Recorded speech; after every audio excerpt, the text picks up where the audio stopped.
Good morning and welcome to day 3 here at Loughborough University for the wheelchair tennis.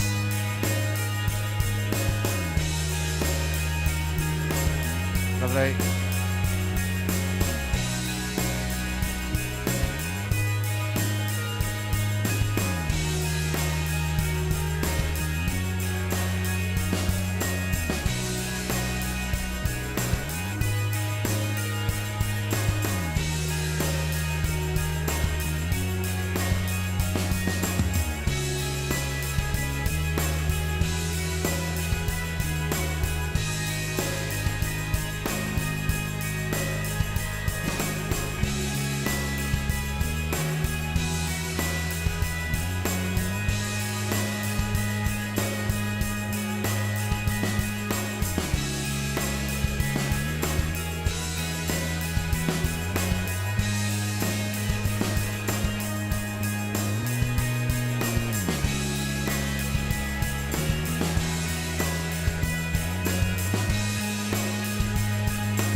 It's a very good morning to you for day 3 of the Wheelchair Championship Tennis here at Loughborough University, where it's finals day, and the first game up today on court number 2 is the girls under 18 singles final between Lily Folland of Wales and Alice Dyer of England North.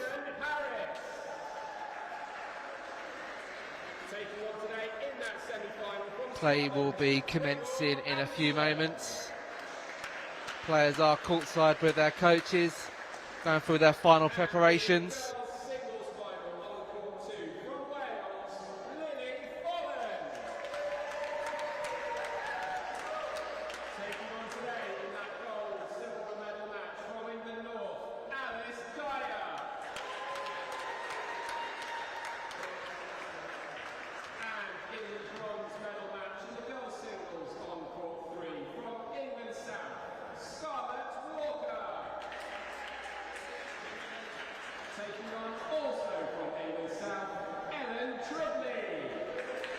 So the umpire calling the players on to do the coin toss.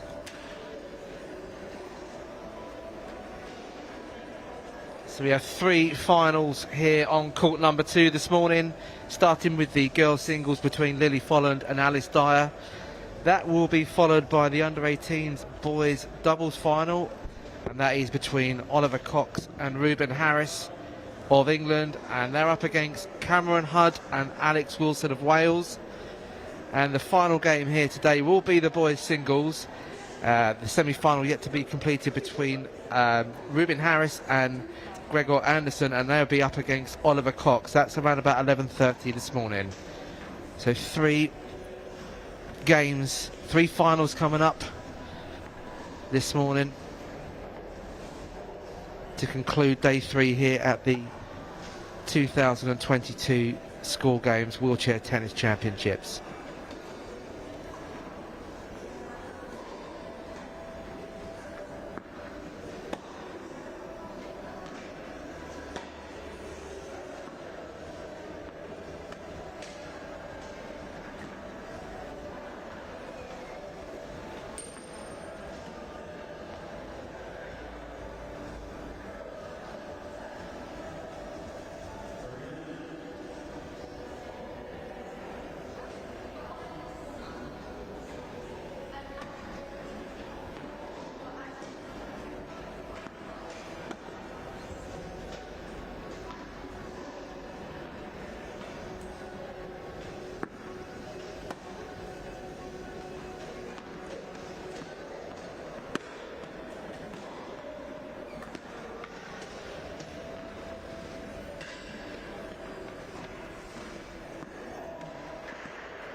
So the players going through their last final bits of preparation with their coaches before commencement of the gold medal match.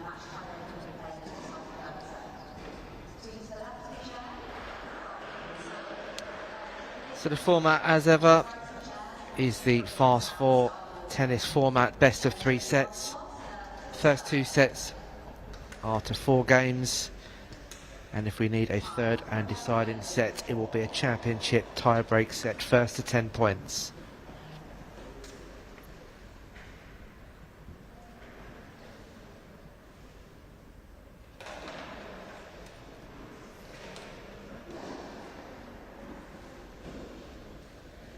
Lily Folland already on court. Closely followed by Alice Dyer. It will be Lily Folland to serve.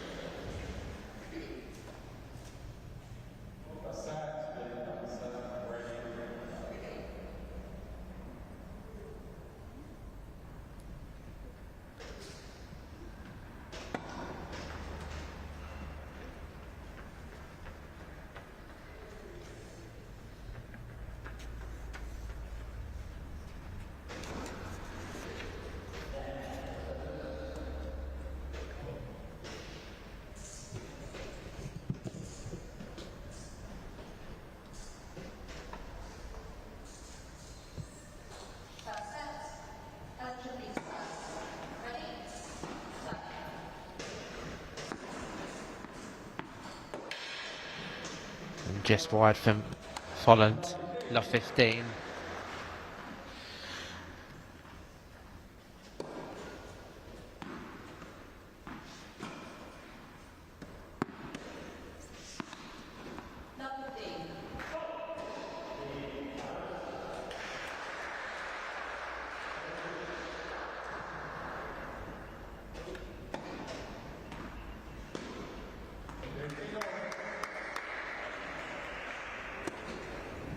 Dyer unable to return, 15 all.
Just into the net from Dyer, 30-15.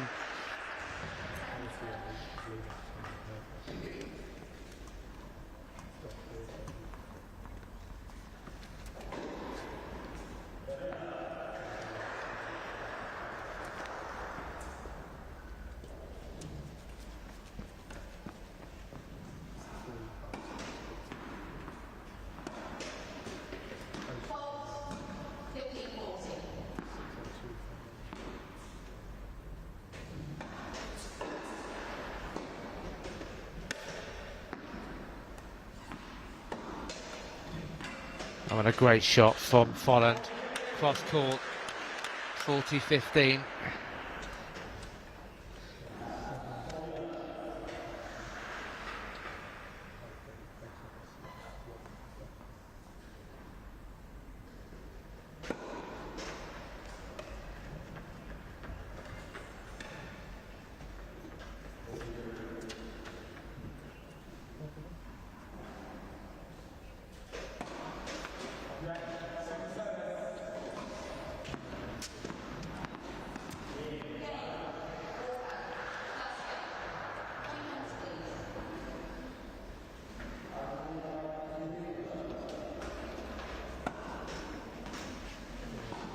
Good second serve from Folland.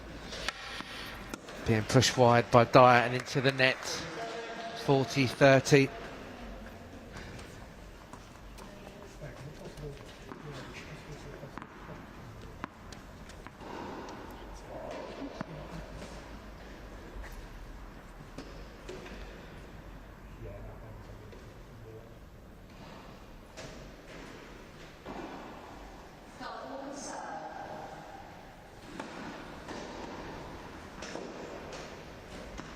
And into the net from Dyer.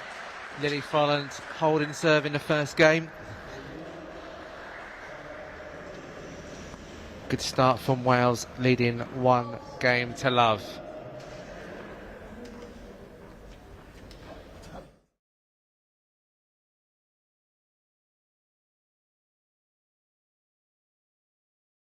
Switching ends, wanting to push on. It'll be Dyer to serve.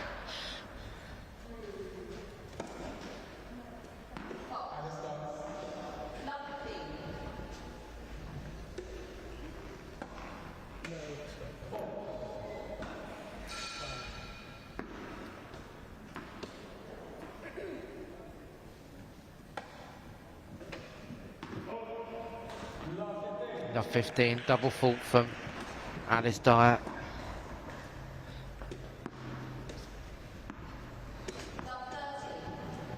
Early stages in this gold medal match, both players just looking to settle their way into this.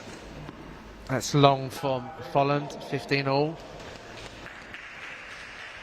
I'd imagine there is some nerves out there. Big occasion for both players.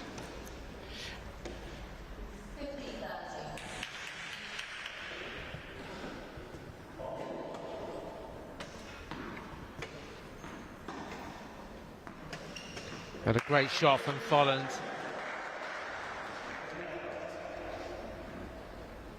Dyer unable to deal with the power of that backhand shot. 15-30.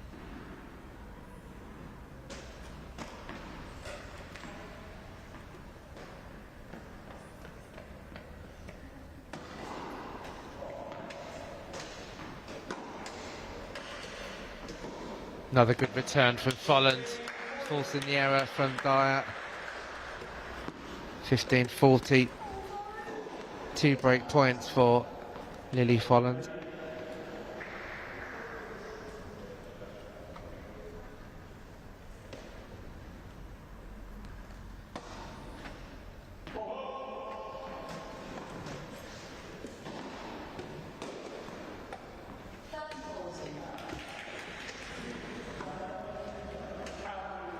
Long from Folland. 30-40.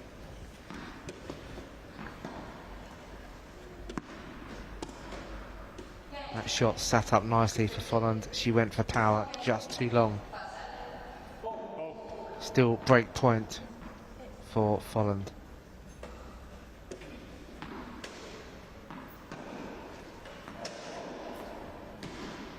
And there is the early break of serve for Lily Folland of Wales, leading 2-0 in this opening set.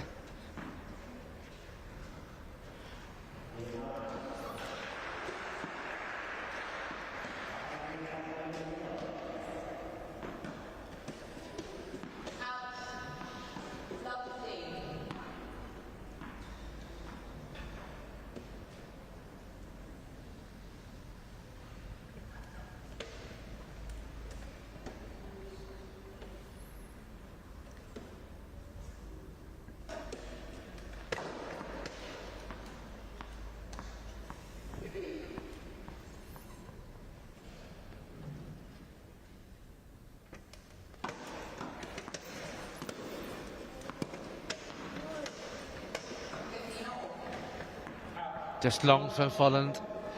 Love 15.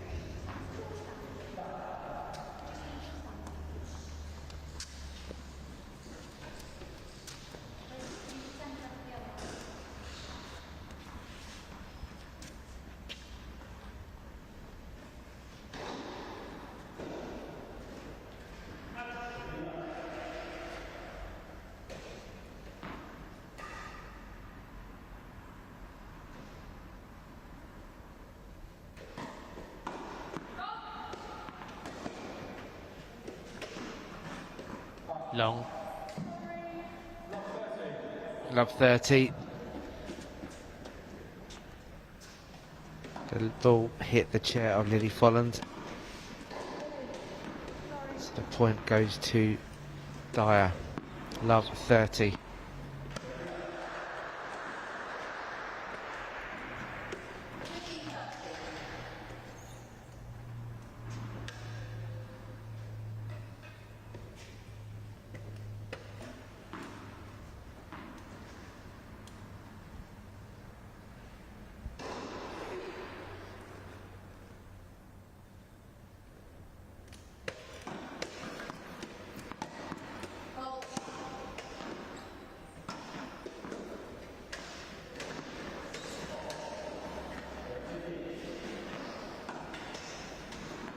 Oh, great shot from Lily Folland, acknowledged by Alice Dyer. 15-30.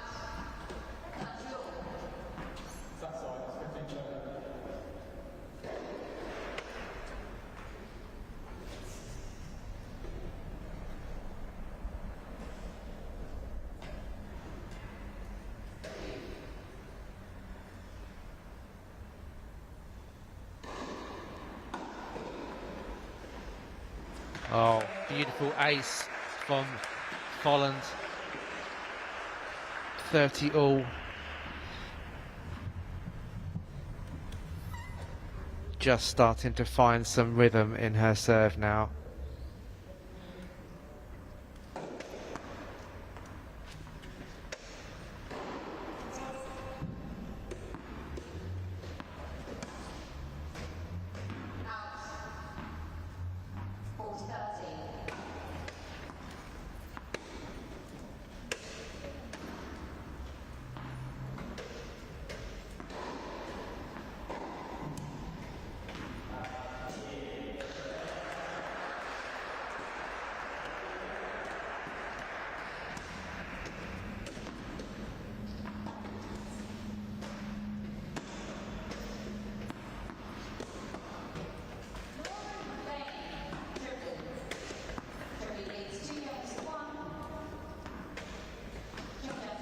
And into the net from Folland. Great rally between these two players. It's a break point for Alice Dyer, 30-40.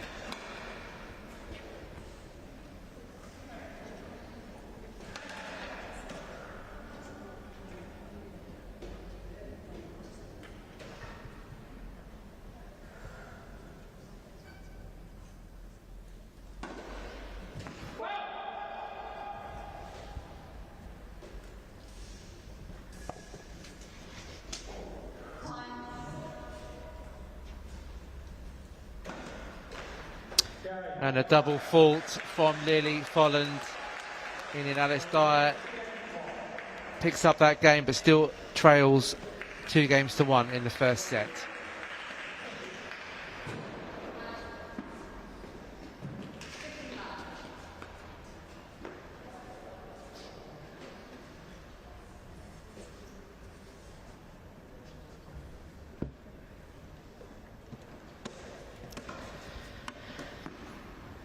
As the players go to have a chat with their respective coaches. A cagey opening 3 games with Lily Folland leading 2-1. These two players will also face each other in the girls under 18s doubles later on this morning. Lily Folland partnered by Lily Bignell, and Alice Dyer partnered by Isabel Collier. So they will be playing in the gold medal for the girls doubles match later this morning. Who will be going into that final feeling the more positive after picking up the gold medal in the girls singles?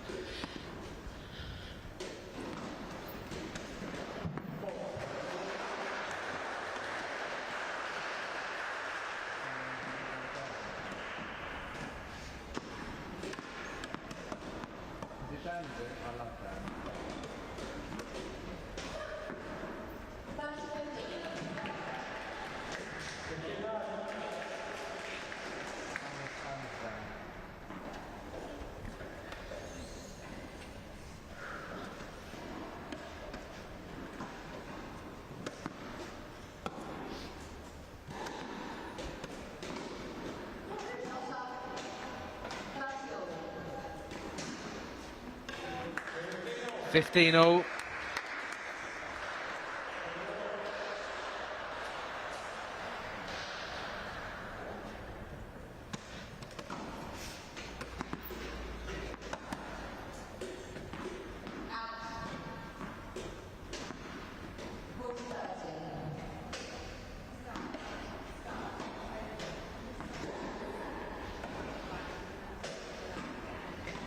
And that's just wide from Dyer. 15-30.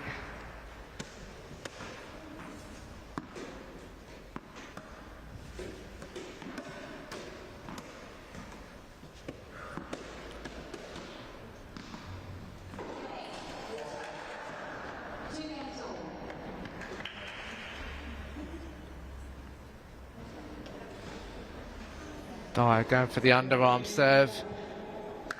15-40. The underarm serve has proved very reliable, but not on this occasion. 15-40. So Folland has 2 break points.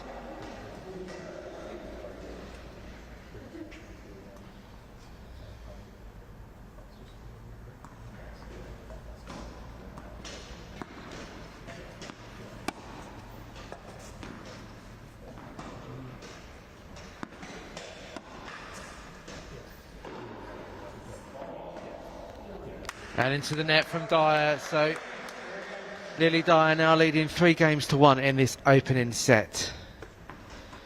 And Folland will be serving for the first set in this gold medal match.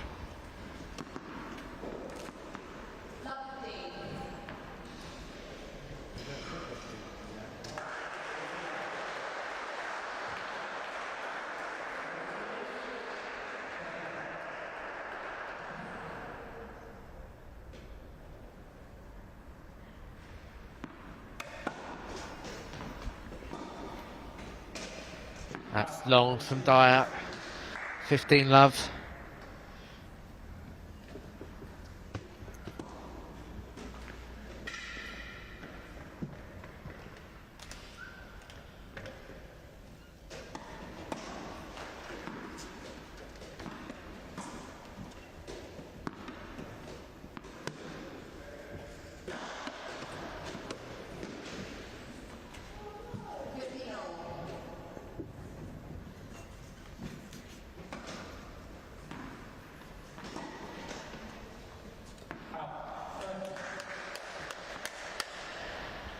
Love.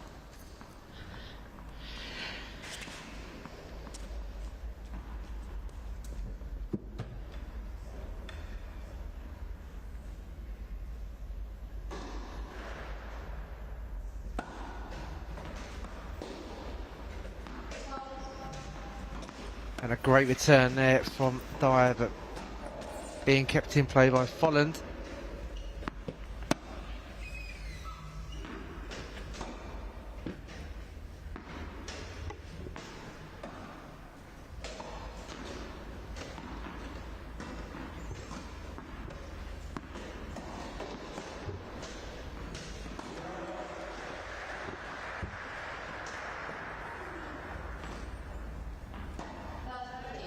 And that's long from Dyer.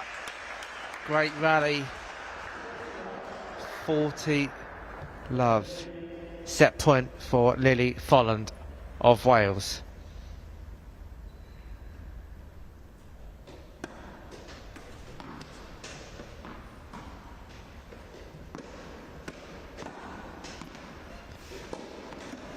And there it is to wrap up the first set.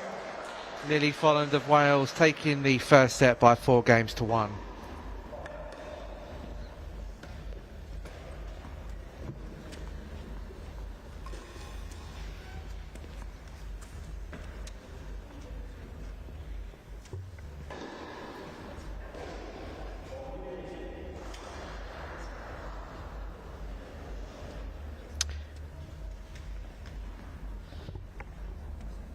So Lily Folland of Wales starting to just stamp authority on this final. Looking more commanding on serve.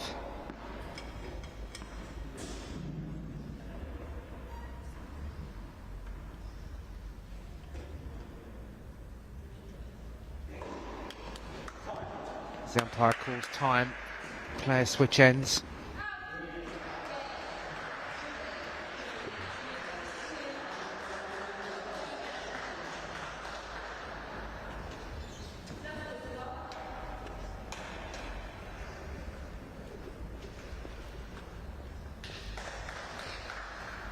And it will be Alice Dyer of England North to serve.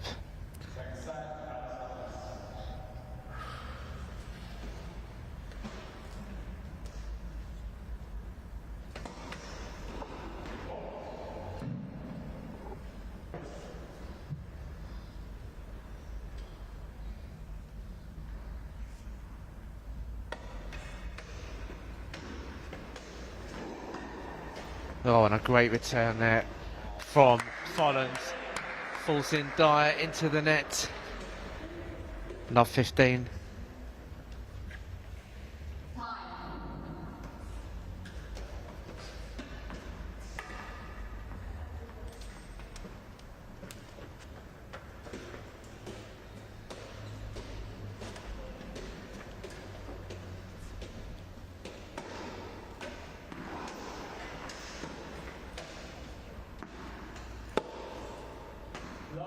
And into the net again, love 30.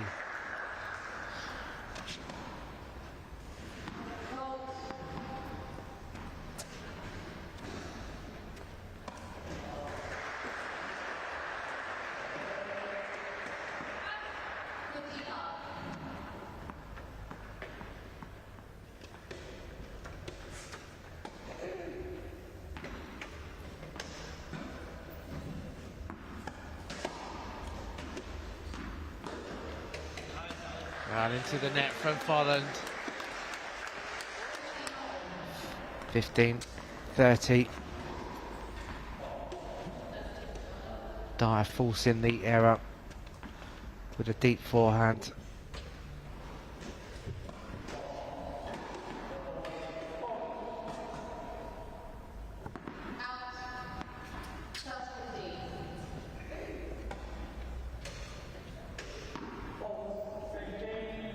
(15-40), 2 break points for Lily Folland.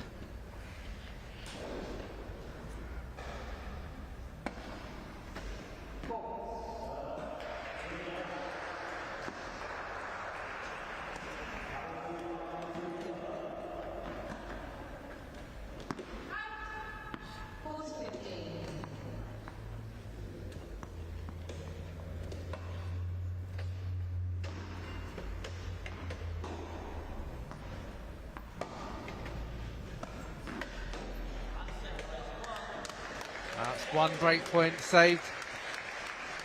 30-40. Folland still with 1 break point.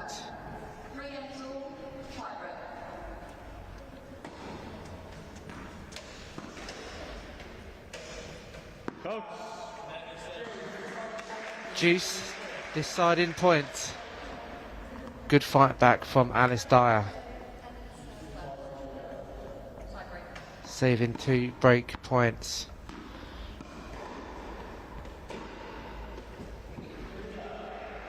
So next point wins this opening game.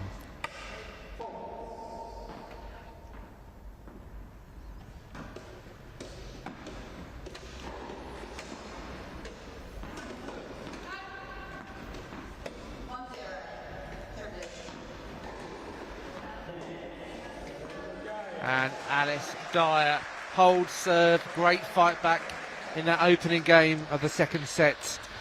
Alice Dyer leading 1 game to love, but trailing 1 set to love.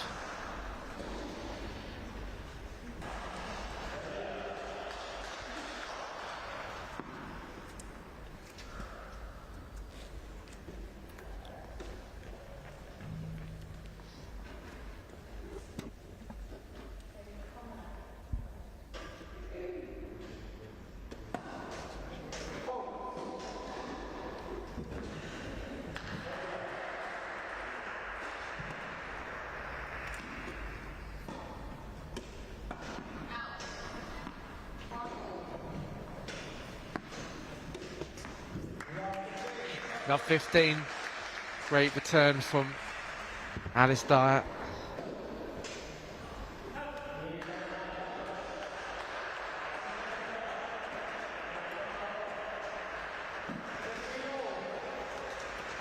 Oh, great serve, 15 all. And we have our finalists now for the boys singles final coming up not before 11:30 on court 2. Let's hear it for our two players from Scotland, Gregor Anderson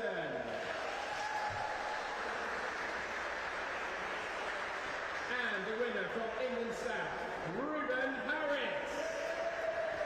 So Ruben Harris of England has just won his semi-final on court number 1. He will be playing his England and doubles partner Oliver Cox in the boys final later this morning.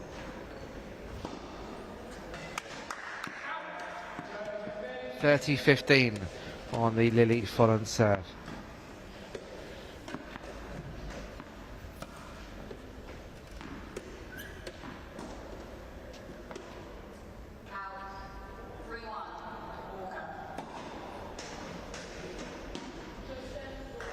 (40-15) straight down the line from Folland.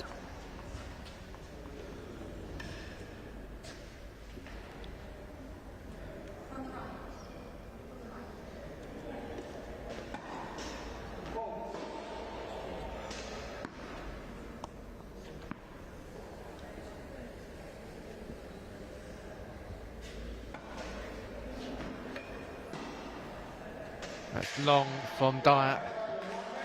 1 game all, second set.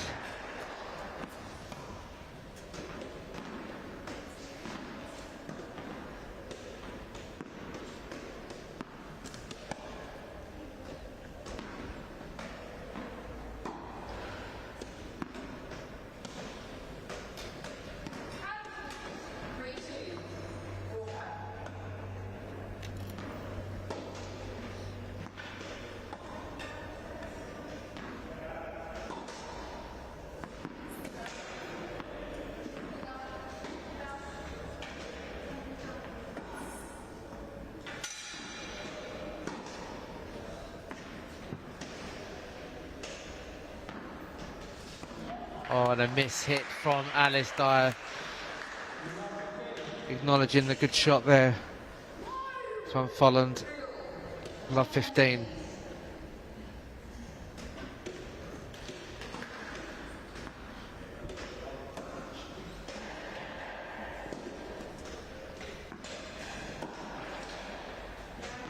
And a great return from Folland, giving Dyer no chance with that one. Love 30. Lily Folland just starting to put some pressure on the Dyer serve.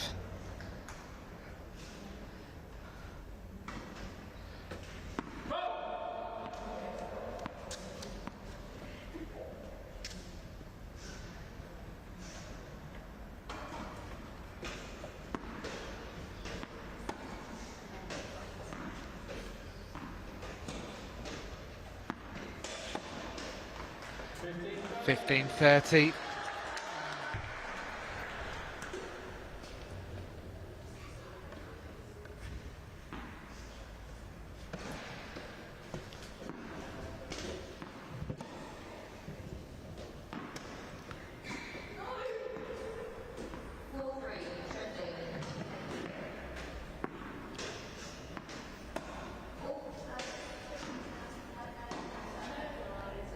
Just wide from Dyer.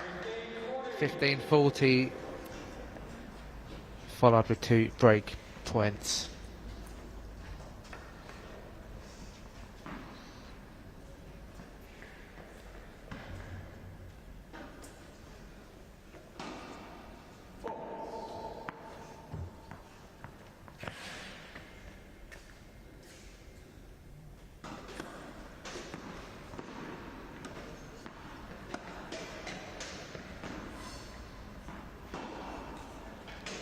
That's long from Dyer.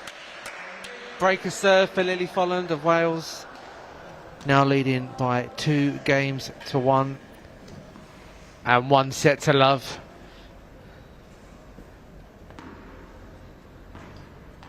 That's the break that Fulham would have been looking for.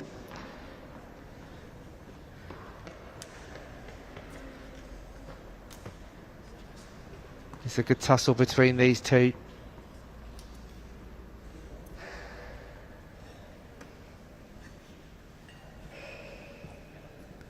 Fine margins as they come back on court with Lily Folland to serve.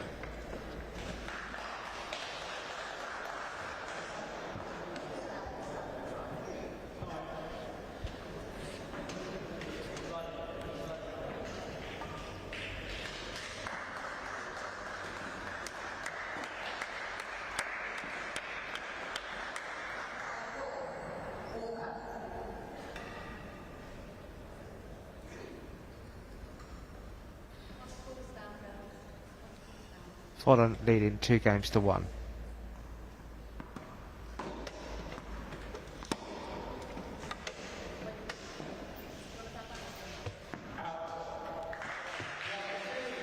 The 15.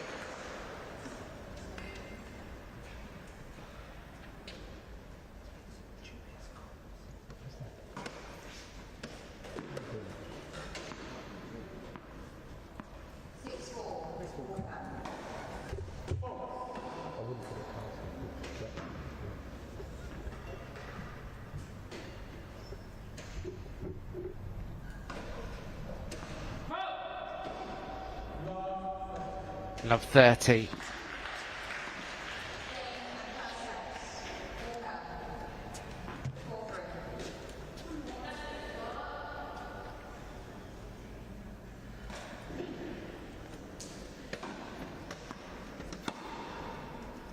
Just wide from Dyer. 15-30.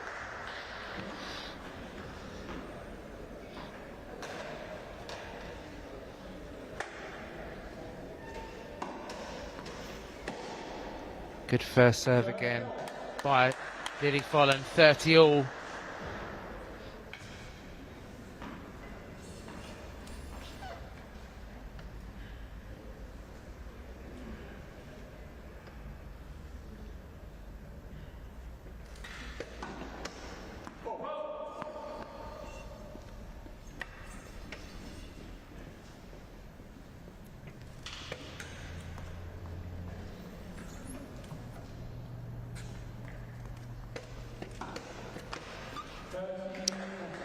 (30-40) double fault from Folland. So a break point immediately. A chance for Dyer to break back.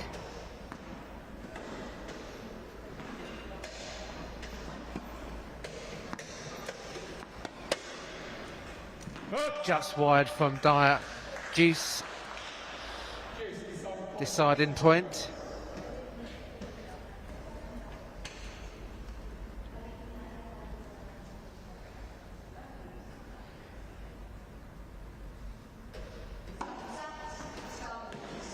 Oh, and a great serve from Folland to win that game, holding serve, saving 2 break points. So Lily Folland now leading 3-1 in the second set. Alice Dyer having to hold serve here to avoid defeat.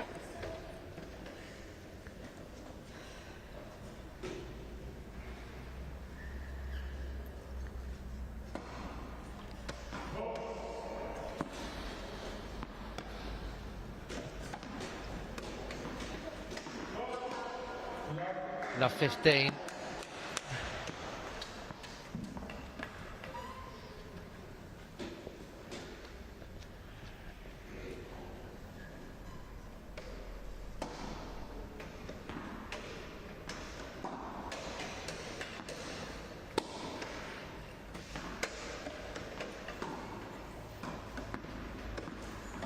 And into the net from Dyer. Love 30.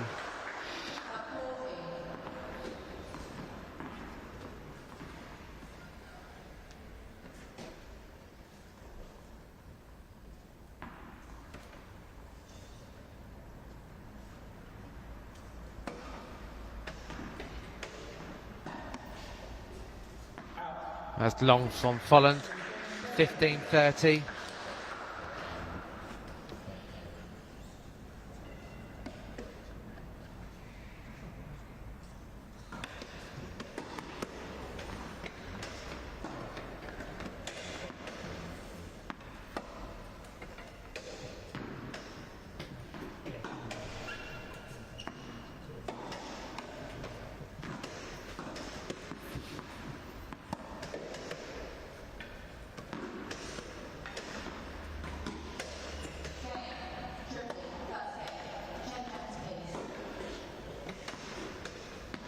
And just into the net from Dyer.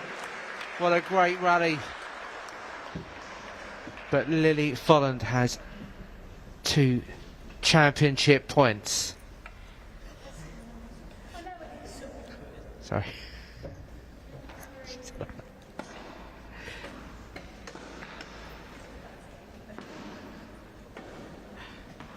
Game, set and match to Lily Folland of Wales in 2 straight sets. 4-1, 4-1. Great sportsmanship being shown there on court 2. And that girls' singles final. Let's hear it for our 2 very special players. Our silver medalist from England North, Alice Dyer. As Alice Dyer will pick up the silver medal. Great sportsmanship between these 2, who will face each other in the doubles final later today. The next match coming up shortly on court 2 is the boys' doubles final, which Well, what a great final it was. A great match between these 2 players, the number 1 and number 2 seed in this under-18 girls singles. But it is Lily Folland of Wales who will take the gold medal, and Alice Dyer of England North who will take the silver medal. So next up on court number 2 here, we will have the boys doubles final between Oliver Cox and Ruben Harris of England, and they will be up against Cameron Hudd and Alex Wilson of Wales. So do join us shortly for more coverage of finals day here at Loughborough University in a moment or 2.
when you come to Loughborough, there's so many different sports that we have on offer, whether you want to compete or whether you want to play recreationally.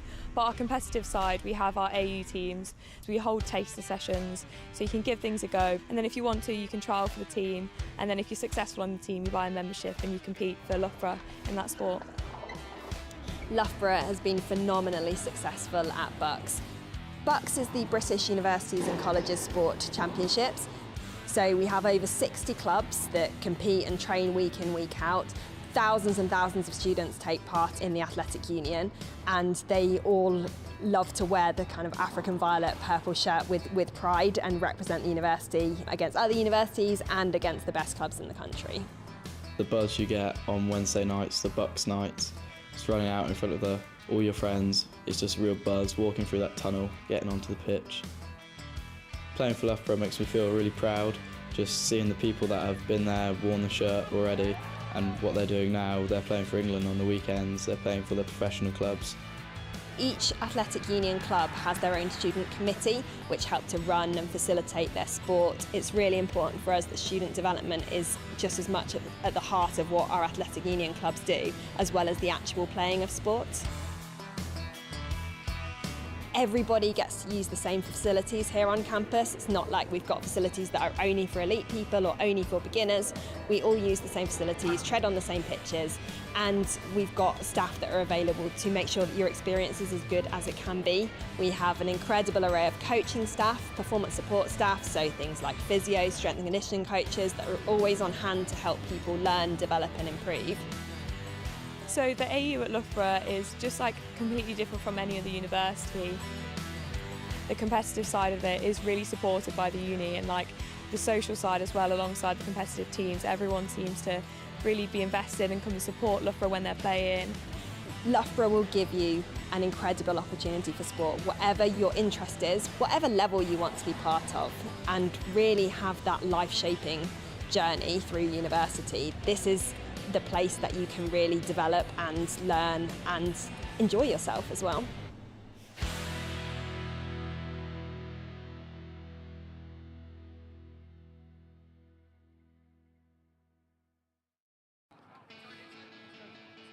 There's so much respect for Loughborough because it generates good players but also like well-rounded people, and I think being here for 4 years I've really realised how much it's developed me as a person, not only as a badminton player.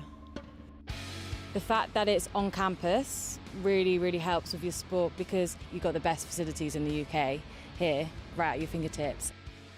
So parasport is integrated through almost all of our offers at Loughborough. Of course, there are some sports where we need to have specialist provision for some para athletes, but overall, most of our programmes are highly integrated so that you have disabled and non-disabled athletes able to train alongside each other. We've got fantastic facilities, fantastic coaches, fantastic support staff. Our alumni network extends throughout professional sport, and what that creates in the end is a Loughborough family, which really is there around you and supporting you as you move through your journey. As a scholar, I get free physio support, so I can see physio whenever I like and it's for free. I get free S&C, so I have a strength and conditioning coach that works with me and my coach. Then I can see a nutritionist, which again, he ties in with my strength and conditioning. It's all quite individualised, so the coaches will sit down with you and discuss like what you want out of the programme, what are your priorities, and they'll build a kind of a schedule that will suit you and your needs.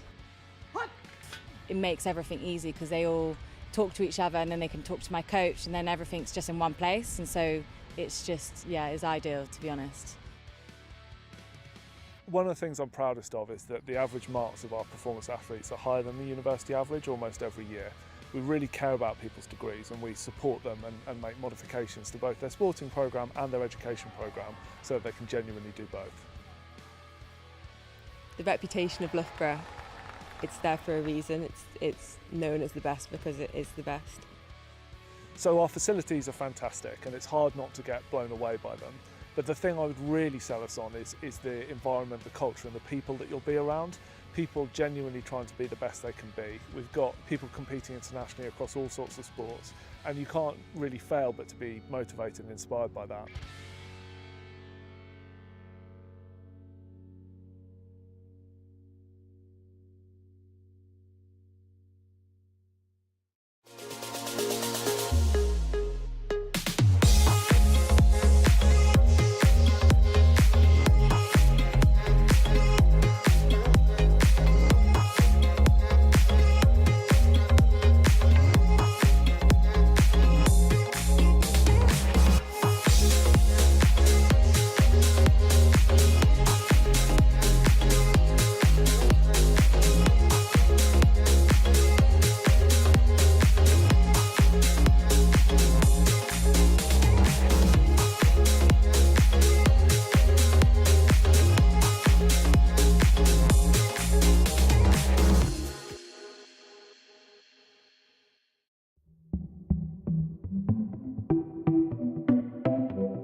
Hello, I'm Ali Oliver, Chief Executive of the children's charity, the Youth Sport Trust, and I'm really excited to share our new strategy with you, inspiring changemakers and building belonging.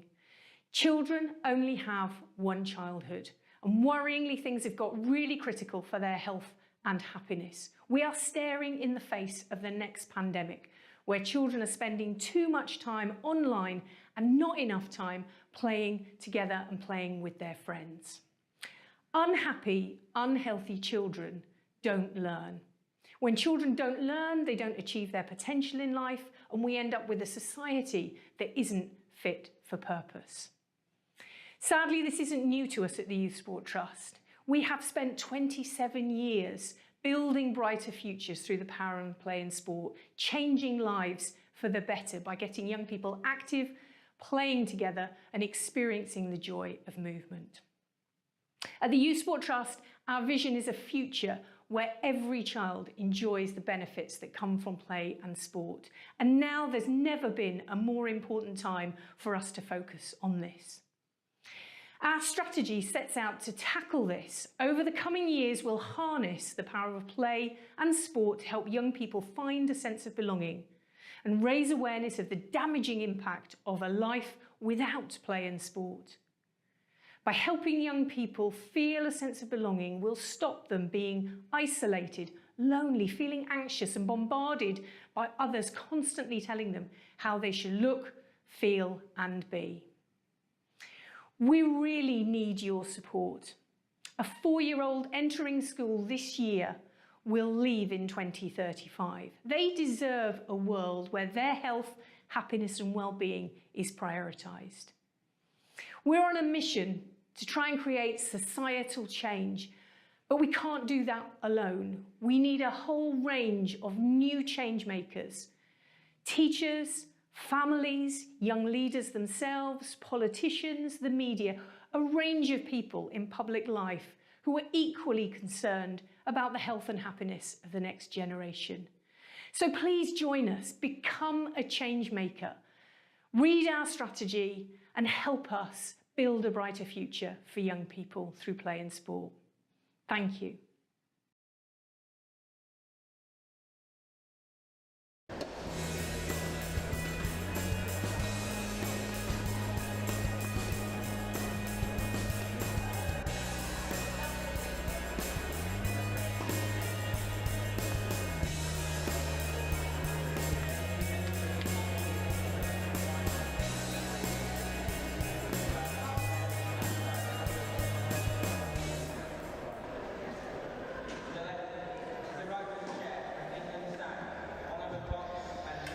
So welcome back to Loughborough University for final number 2. We have the under-18s boys doubles. We have Ruben Harris and Oliver Cox of England against Alex Wilson and Cameron Hudd of Wales in the gold medal match.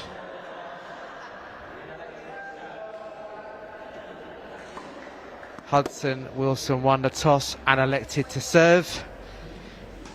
Usual format, best of 3 sets. The first 2 sets are to 4 games, and if we need a third set, it will be a 10-point tie-break set.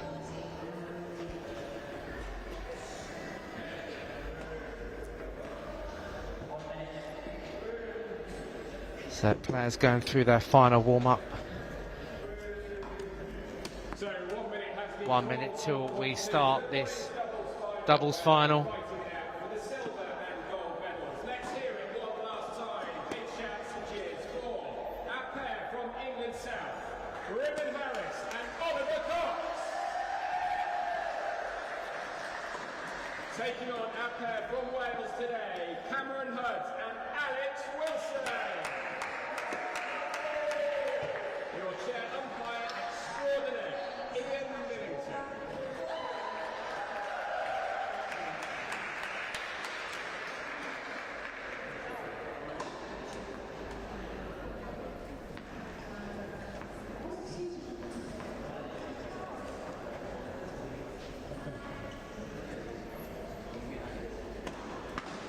And that's That's the match on court 3 now complete, which was the girls' singles bronze medal match. Let's hear it for our 2 players from England South, Ellen Tripoli.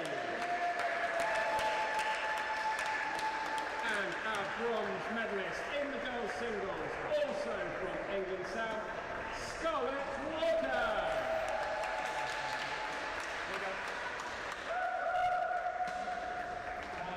Coming up next on court 3 after a short break, we see the boys' singles bronze medal match. So the umpire's called time.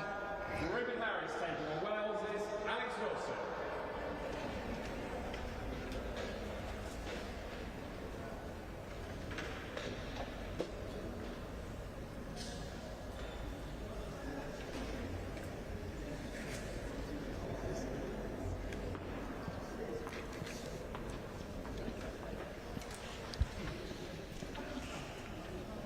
Just said the wrong thing with your finger next time.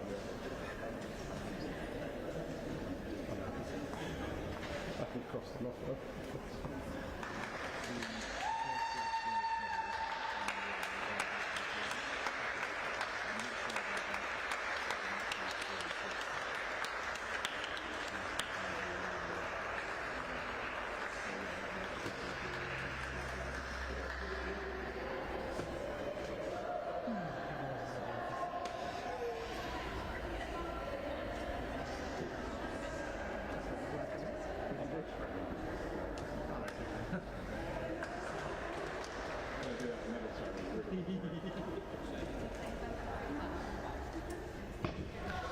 So here come the players back onto court to decide where the gold and silver medal goes to. And it's Alex Wilson to serve for Wales.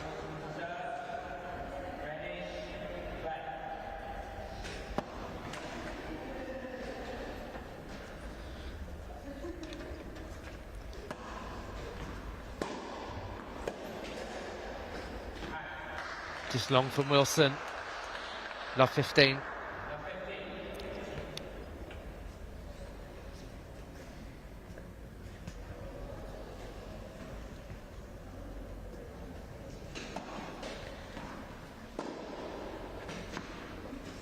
And a brilliant shot from Oliver Cox. Love 30.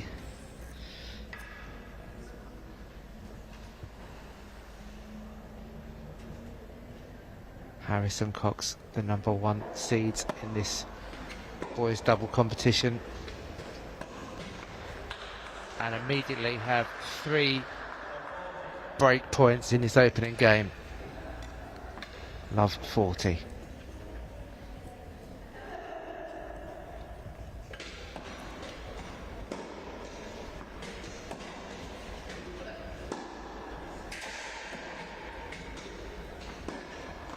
There's 1 break point saved. Cox into the net, 15-40.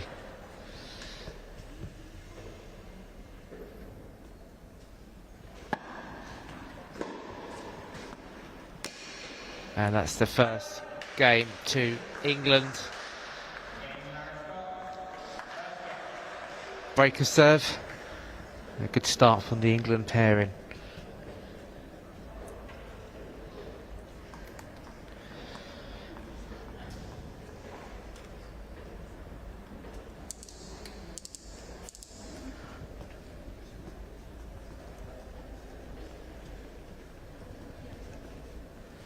Well, Oliver Cox and Ruben Harris will be facing each other again as teammates that they are at the moment in the boys singles final, shortly after the conclusion after the doubles final. So teammates as they are at the moment will become opposition in due course.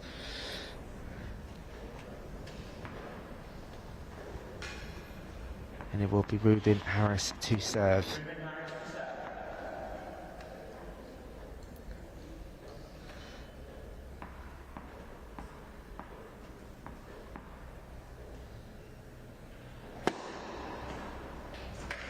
Wonderful. Ace to open things up. 15 love.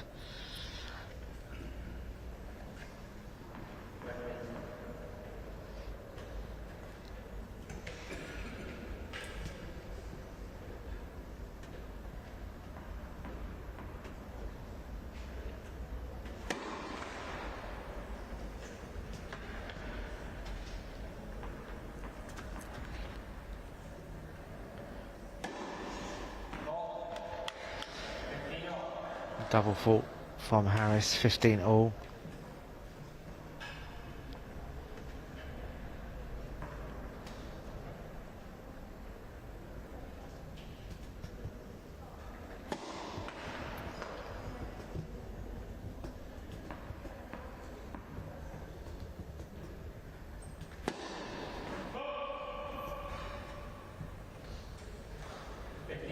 And another double fault, 15-30.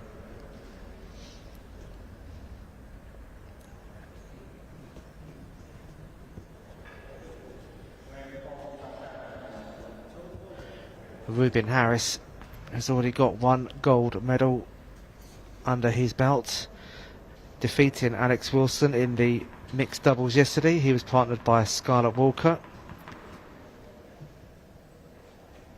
Alex Wilson was partnered by Lily Folland, so she picked up a silver medal yesterday, but picked up a gold medal earlier today in the girls under 18 singles.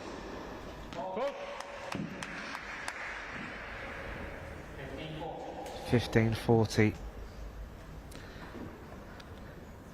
Another double fault, so 2 break points for Wales.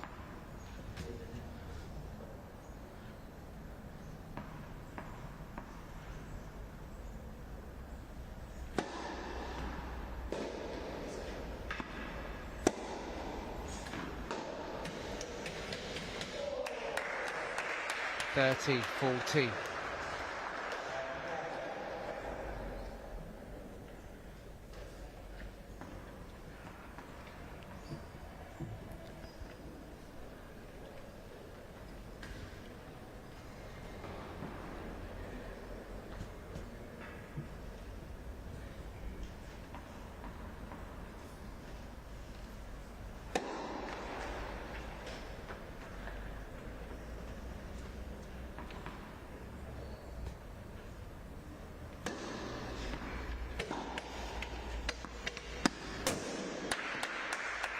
Just wide by Oliver Cox. So game to Wales, immediate break back. 1 game all in the opening set.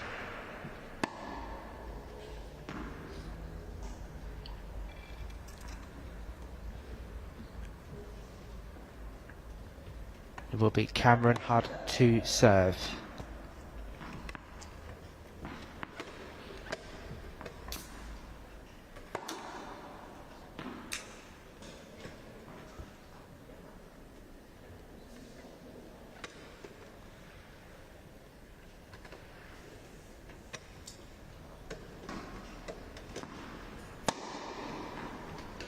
Oh, great return from Harris. Love 15.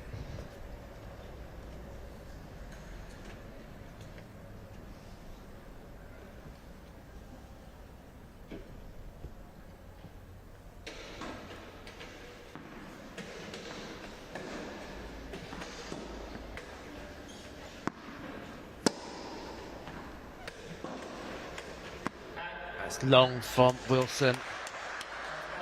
Love 30.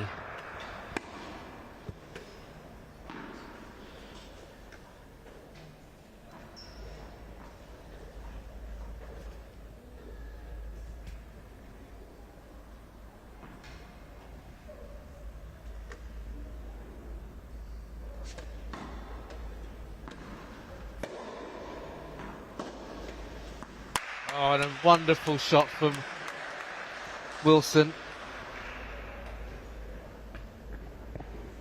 15-30.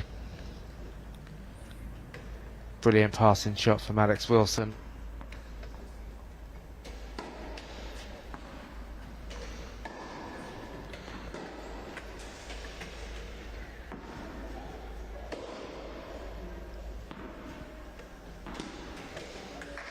And into the net from Cameron Hudd.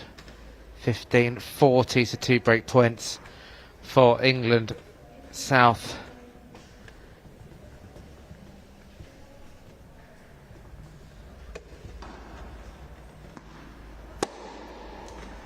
And a great return from Reuben Harris to wrap up the third game. Neither team being able to hold serve at the moment. England South leading Wales by 2-1 in this opening set.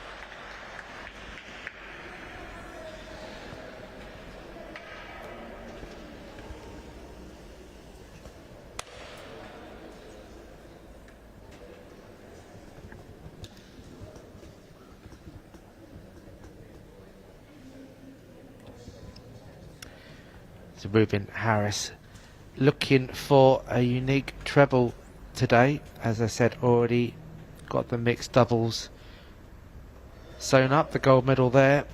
He's also in this boys doubles final and will be in the boys singles final, where he will face his teammate Oliver Cox later today. So it could be a very successful weekend and 2022 school games for Ruben Harris. Oliver Cox could potentially get a double still. So all to play for.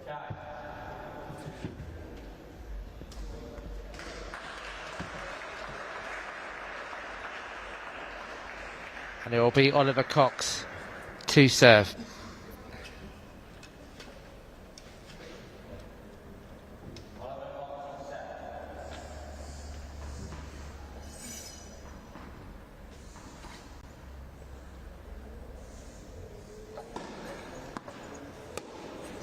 Great serve. 15-love.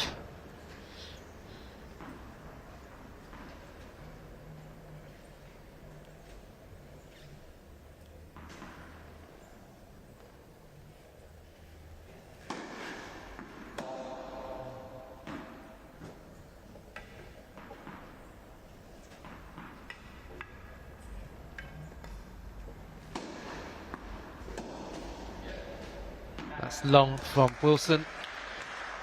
30-love.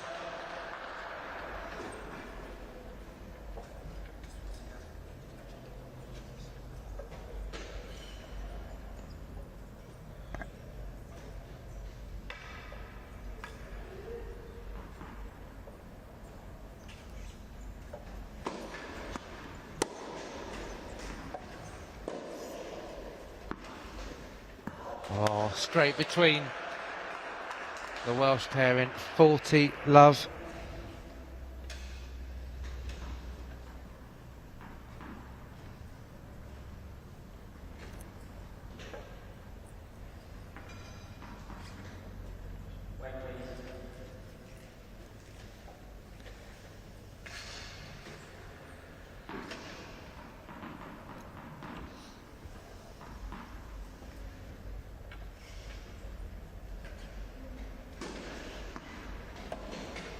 And just wide from Alex Wilson. England wrapping up that game in quick fashion, now leading 3-1 in the first set.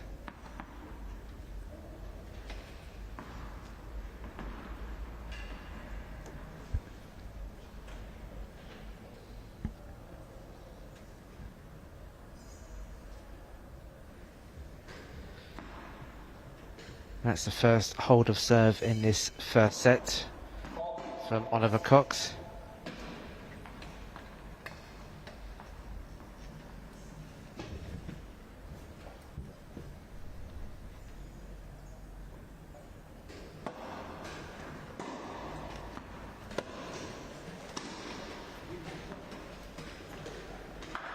And Hard unable to reach that. Love 15.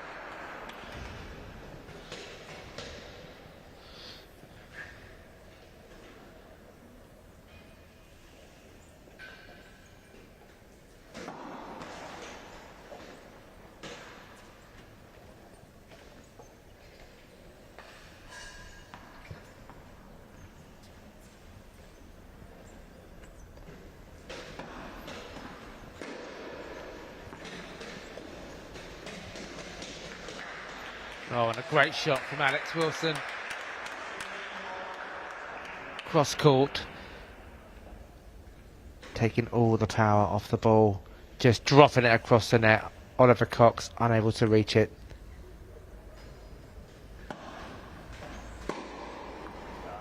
Oh, and a wonderful return from Harris.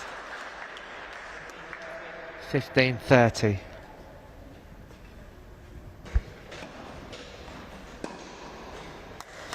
All.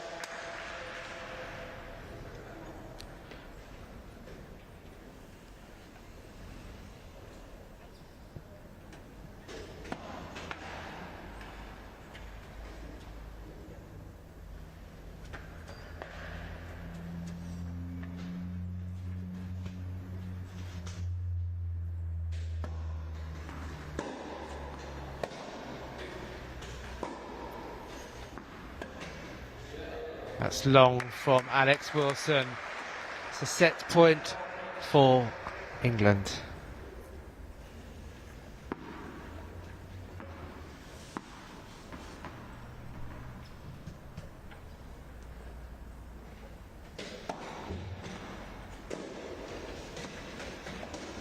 And it's wide from Wilson, and England wrap up the first set 4-1 in this boys double gold medal match.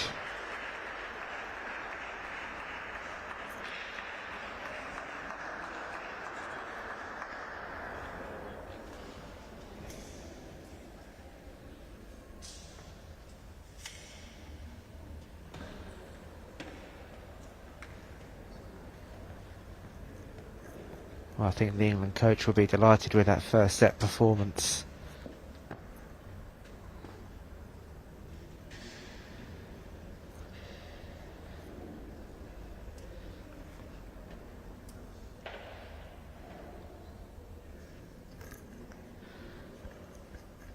Three breaks of serve for England and one hold from Oliver Cox.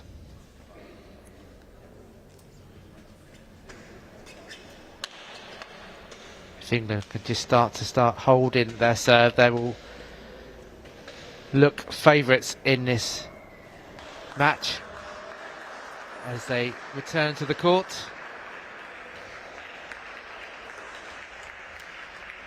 And it will be Ruben Harris serving.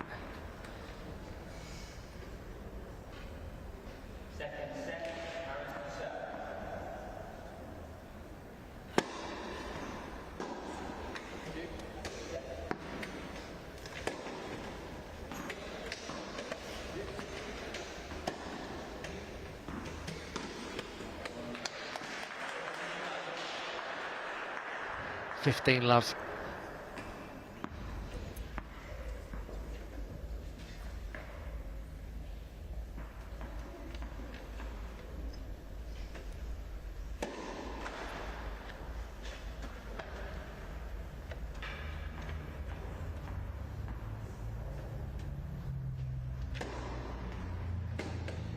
Oh, wonderful serve. Wilson unable to return. 30 love.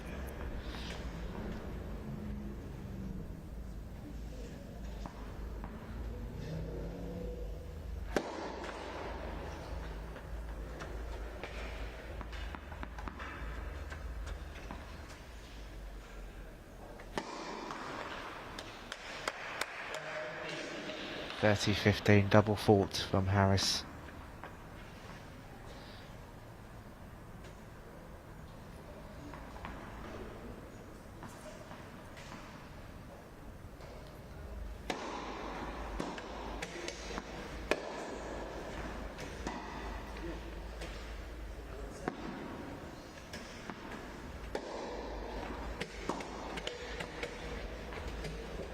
Oh, great shot from Alex Wilson. 30 all.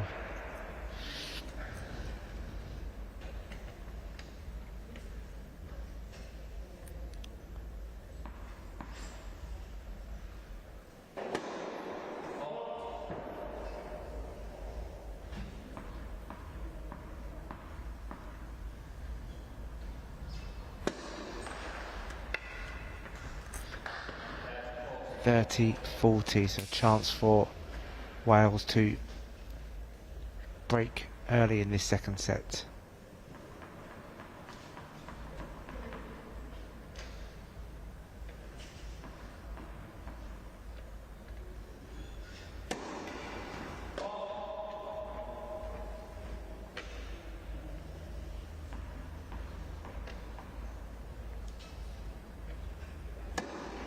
And another double fault for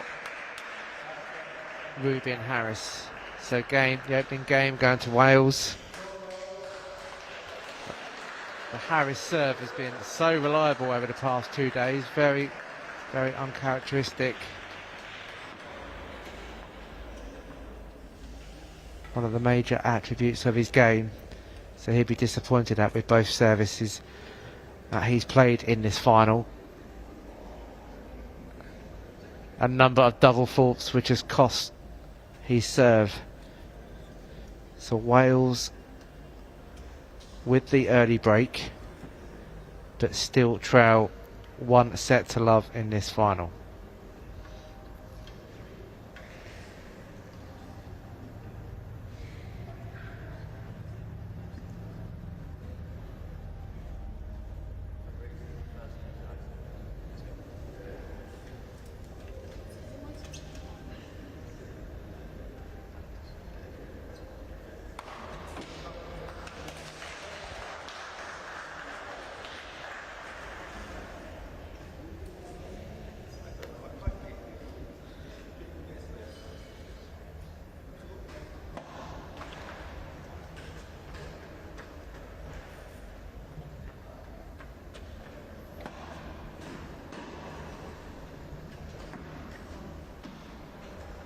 Good return from Harris. Hud not able to get it back across the net. Love 15.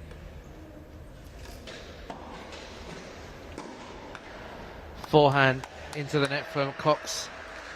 15-all.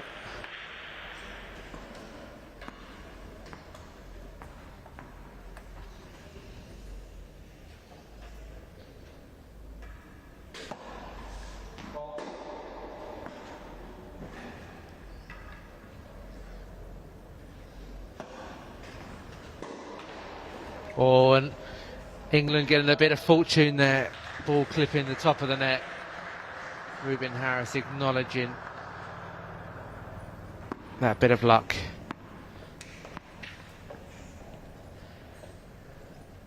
(15-30).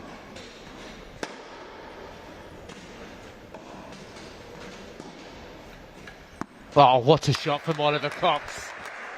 Right in the corner of the court. Nothing Wales could do about that.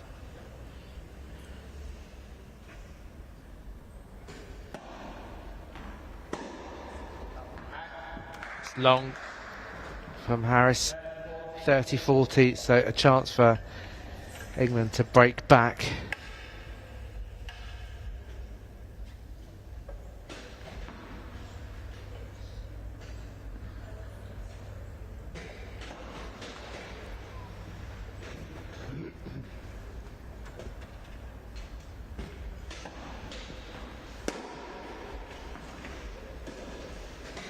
Oh, wonderful return from Oliver Cox. And England break back immediately. 1-all in the second set. England lead 1-0.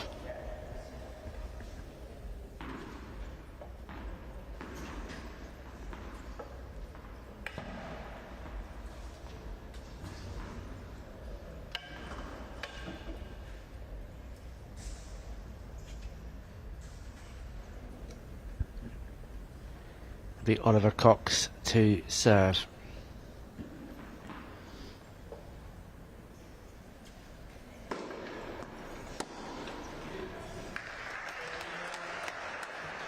(15-love).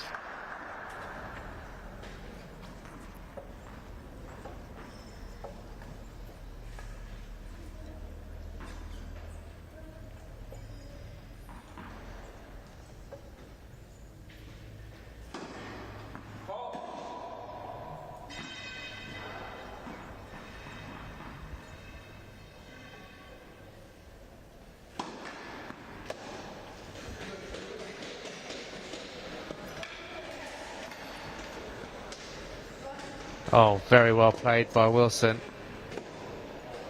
And into the net from Hud. Great point from both teams there, scrambling 30 love.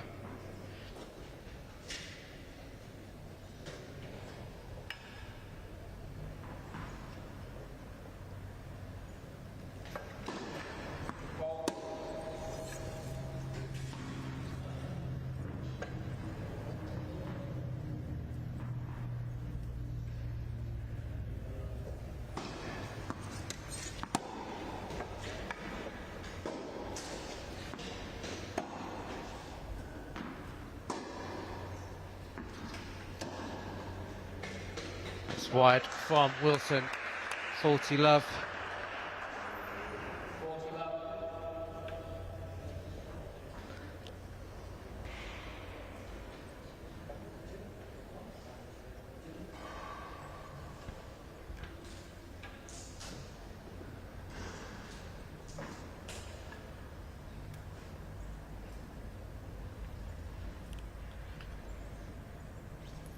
Oliver Cox just taking his time.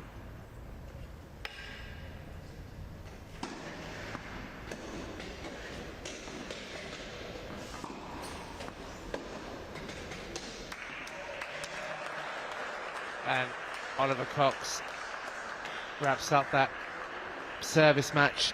England now lead 2-1. Second set, England needed 1 set to love.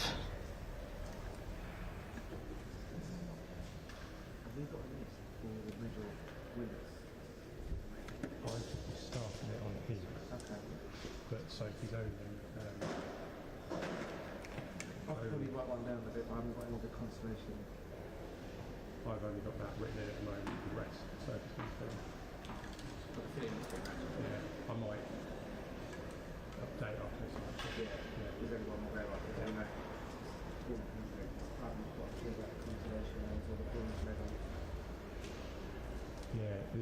I haven't got the constellations today, I'll let in the middle.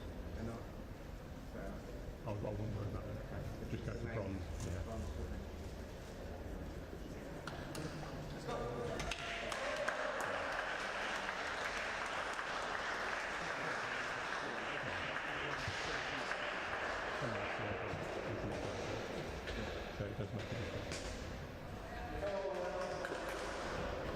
So players back on court, and it'd be Cameron Hudd to serve.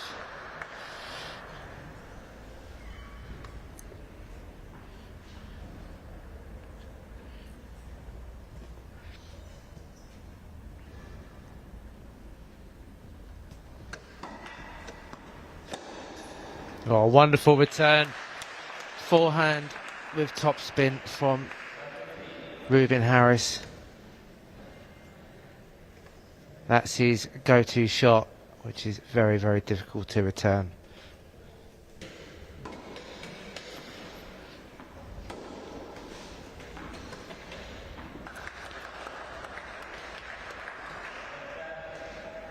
Love 30.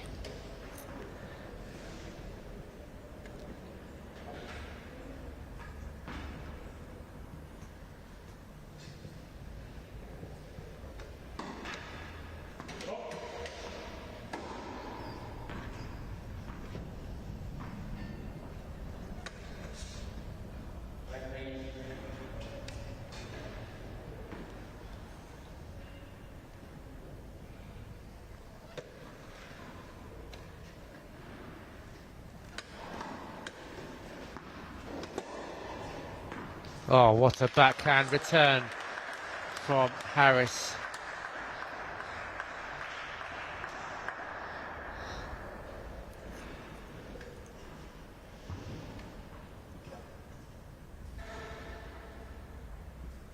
Three break points for England.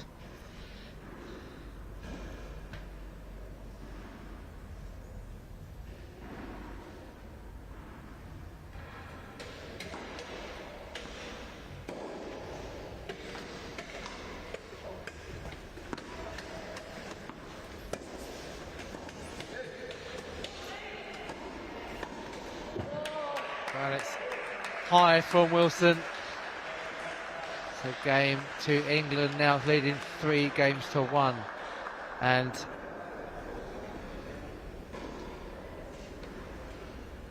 Ruben Harris will be serving for the gold medal.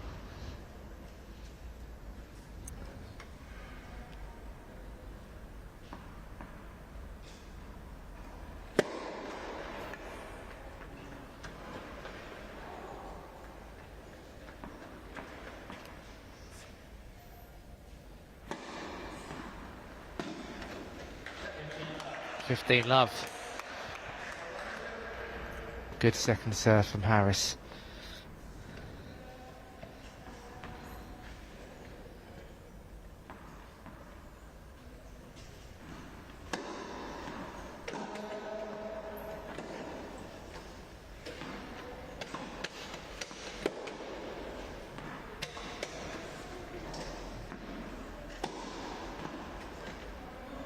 And wide from Wilson, 30 love.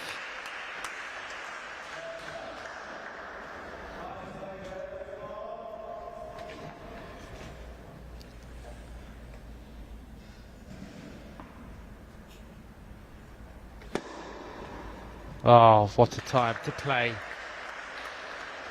Ace like that.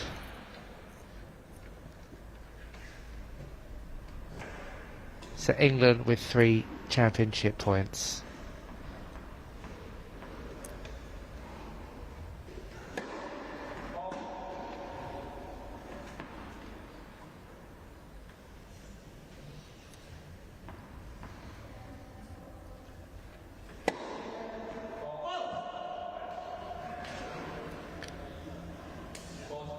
(40-15).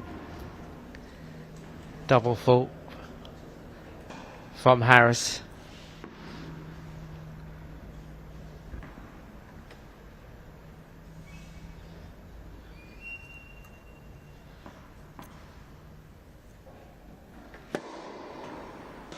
And there it is, game, set and match to England and the gold medal in the under-18s boys doubles final. Wales taking the silver medal. Alex Wilson and Cameron Hudd. A brilliant final.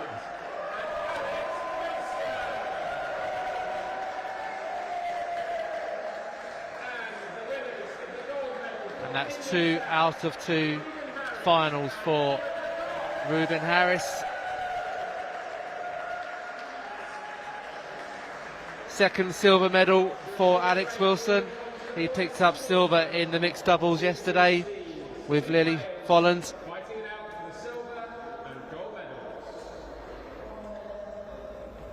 So a successful tournament for both teams.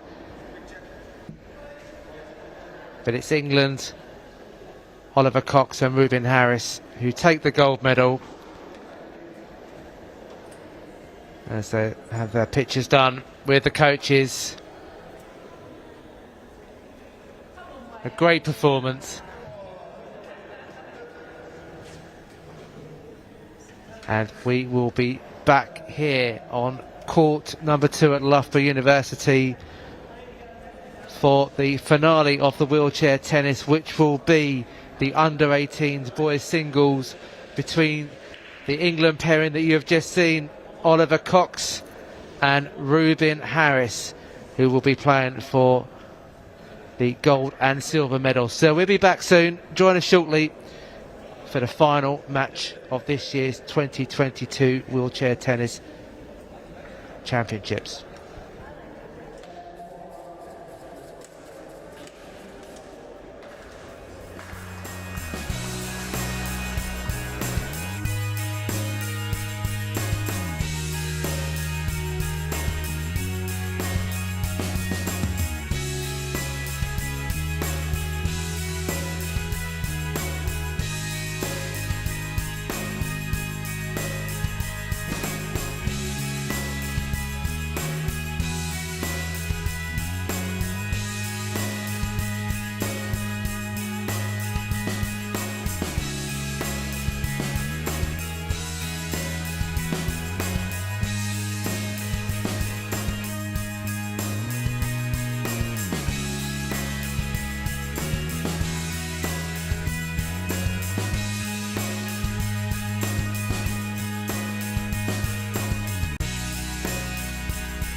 Nice to meet you. I'm Eden. I'm Hi. a oh, go for it, sorry. I was saying hi, and it's nice to meet you. Okay, cool. I'm a T54 wheelchair racer, and I competed at the school games quite a lot. It was one of my first competitions, but I'm a bit old for it now, unfortunately. But what do you do?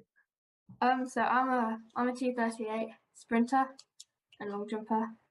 Yeah, I think. Yeah, I'm an T38. So what's your favorite event then? I think I started off with sprinting, and then I gradually moved over to long jumping as well. That's awesome. So probably 100 is probably my favorite. Okay, got it. So I do long distance.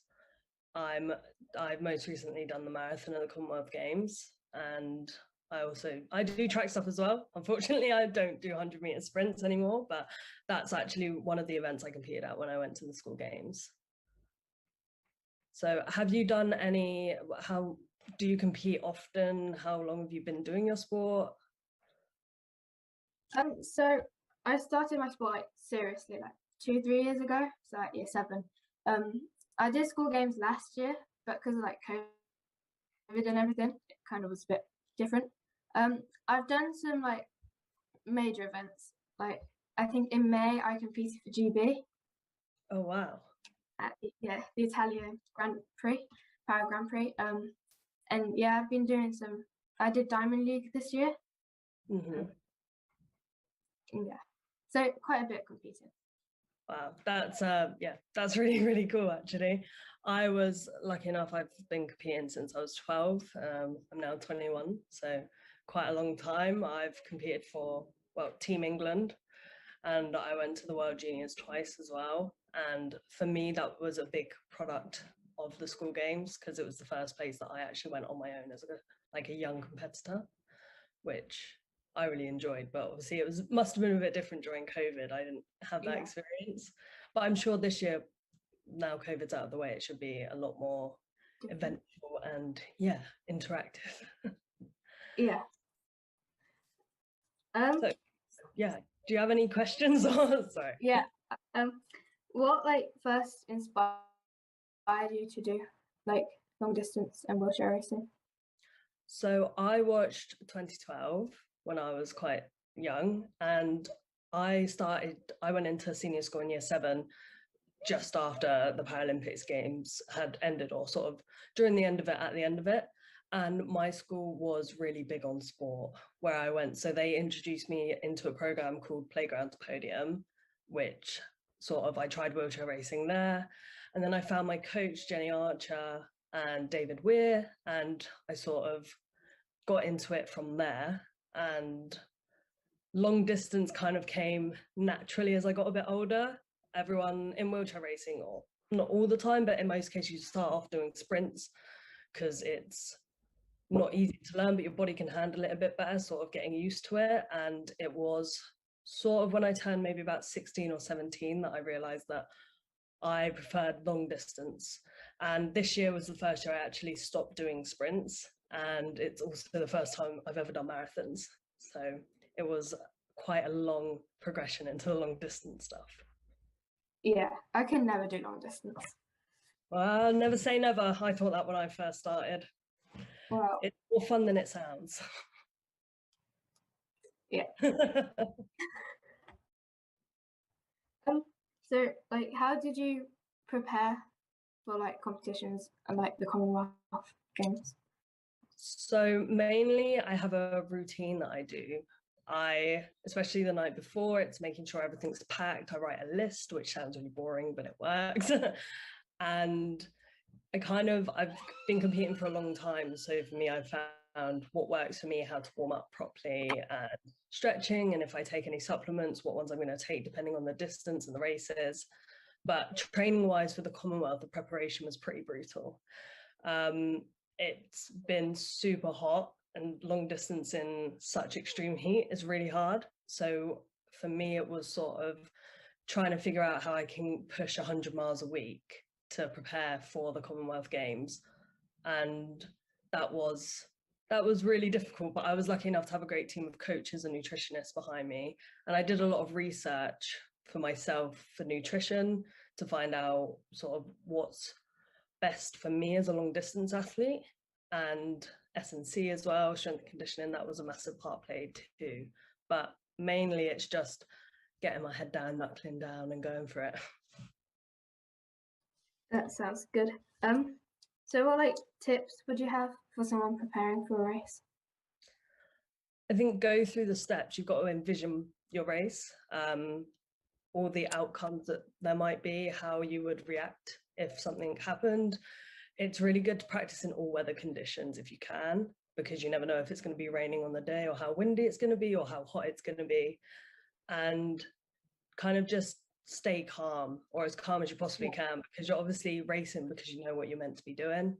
And you've said that you've raced quite a lot and competed quite a lot, so you know what works for you, and it's just taking deep breaths and staying calm and knowing why you're there.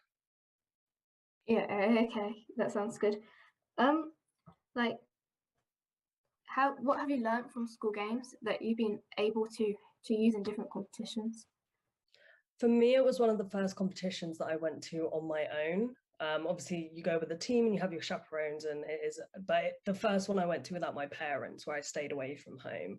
I was quite young when I did my first school games, so I wasn't really sure how to prepare or what to do, but it's definitely taught me that sort of whatever situation you go in, there's more than likely going to be other people that can help you while you're there, who know what they're doing more than you do, and who, if you have any questions, you'll be able to just ask. And that was really big when I started going to senior competitions, because it was like, well, all I have to do is ask someone and I'll know what I'm doing now.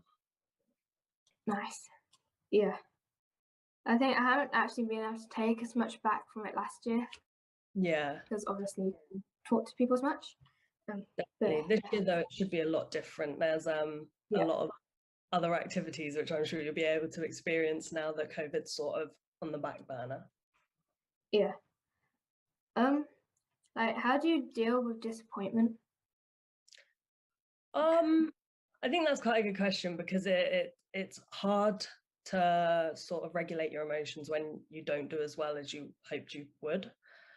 But for me, it's more remembering that there's a reason that I probably didn't do so well. Maybe I was injured or tired, maybe I hadn't eaten right or slept right, and it's remembering that, okay, this one hasn't gone my way. What did I do that was different, or what didn't I do that I normally do to sort of create this outcome? And it's about looking back at all the things that I did and picking out, okay, so I need to change this for next time, or I need to remember that I can do this next time, just so that there's normally a reason for why something's gone wrong, and if you can pinpoint that reason, it makes it easier to deal with. Yeah, okay, that's good. As well as that, like, how do you cope with the pressure that you put on yourself, like during the race or like before the race? I think for me, it's more, I need to remember that I've done everything that I can, and I'm guilty of putting a lot of pressure on myself, pressure to perform well and do things. And as I've gotten a little bit older, I've kind of realized the best thing that I can do is just be calm. Like, I know what I'm doing. I don't need to put pressure on myself, because at the end of the day, I can't control what the other athletes are doing. I can only control what I'm doing. And as long as I'm doing the things that I should be, then I shouldn't really put much more pressure on myself, because I can't really do anything more than what I've already done. Okay, so like, you've done all the work, and so you have to believe in what you've already done to make. Yeah, exactly. That's exactly it. You know that you've done the training, you've got your coaches, you've prepared for it as best you could. So there's no point putting any extra pressure on, because that's not going to help in any way. Yeah, as well, how did you cope like with the pressure of school and the pressure of training and competing? Yeah, so that was quite a hard one, and now it's changed from school into work as well, which is hard. But it's more, for me, I quite like having the routine of having school and having training, and it's all about time management. The pressure to do well in school and to do well in training it's a lot that a lot of people won't understand. And the best way to do that is surrounding yourself with people who do understand, not necessarily other athletes, but having friends who are like, okay, how can we help you? And having your teachers and your parents, other people sort of being like, we know you've got a lot of pressure on, what can we do to make it easier? Or if there is anything that you need help with, simply just asking. Asking can solve a lot of issues, and sort of it takes a lot of pressure off of you, because it's better to have two heads thinking about something than just your own. Yeah, because I'm going into GCSEs, so I get home from school and I go trainings like almost straight after. So how to cope with that. Yeah, that's a really hard one, especially during exam season. I remember when I was going through my exams, and it's okay to say, look, I have, say, whatever, you have your English exam on the Friday. If you're meant to be training on the Thursday or the Wednesday, it's okay to sometimes say, no, look, I need to work on my schoolwork this week. I need to do this. And then you can pick it up in training after you've done your exam. But it's okay to sort of prioritize things. You don't have to keep the ratios of sport and work and sport and school life exactly the same all the time. It's good to prioritize things at points, because it will help you get through it a lot easier. Yeah. Like, when did you learn how to prioritize things and what to prioritize?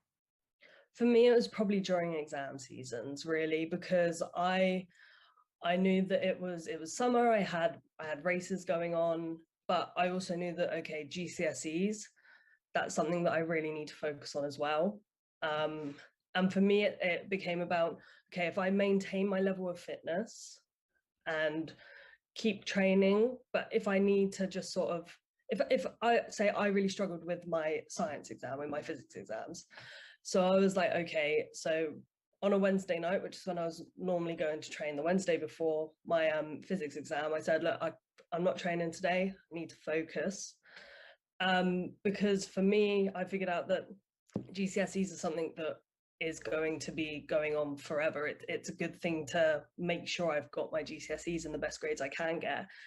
And with training wise, I can pick that up at another point. So after my GCSEs, I had all the summer to really smash it out, really pick up my training, and prioritize my training in those summer months where I didn't have my exams. So it's just, it will come more naturally to you throughout your GCSE year. You'll kind of figure out what's harder and what's easier, and then what you need to spend more time on. And it's more about not being afraid to say to your coaches or your parents or whoever, saying, look, I just need to focus on this right now, and I can focus on something else later, whether that is sport, if it's social life, whatever it is. You just don't be afraid to say it. Yeah. About social life, how did you like juggle sport and like work or school and like your social life as well? So for me, obviously, you're doing so many things. You're doing sport and you're doing your school life, and you want to have your friends and your social life going on as well. And it was about, again, sort of time management. So even me now, I can't go out every single day with my friends because I've got other things that I have to do. But what I do is on a Saturday afternoon, Saturday night, whatever it is, I'm like, okay, that's the time that I will see my friends and spend quality time with people. And if I have extra time throughout the week, then if I'm up to it, if I'm not too tired, if I've not got anything else on, then I'll go and see my friends. And it was more about making sure my friends understood why I can't just go and hang out with them at any time of any day like they can with everyone else. It was making sure that they know, okay, these are the things that I really have to do, and I will make time for you. It's just we've got to find the right sort of time that works for everyone. And for me, it tends to be a weekend, a Saturday or a Sunday morning or something like that. And it's all really about time management and just figuring out, okay, right, I'm training Monday, Tuesday, Wednesday. I've got to do revision on Thursday and Friday, and Saturday even saying, right, Sunday for a few hours during the day, let's go out, let's do something, or FaceTime your friends or talk to them. But it's sort of, you, again, prioritizing and time management. Okay. How did you find school games when you were there?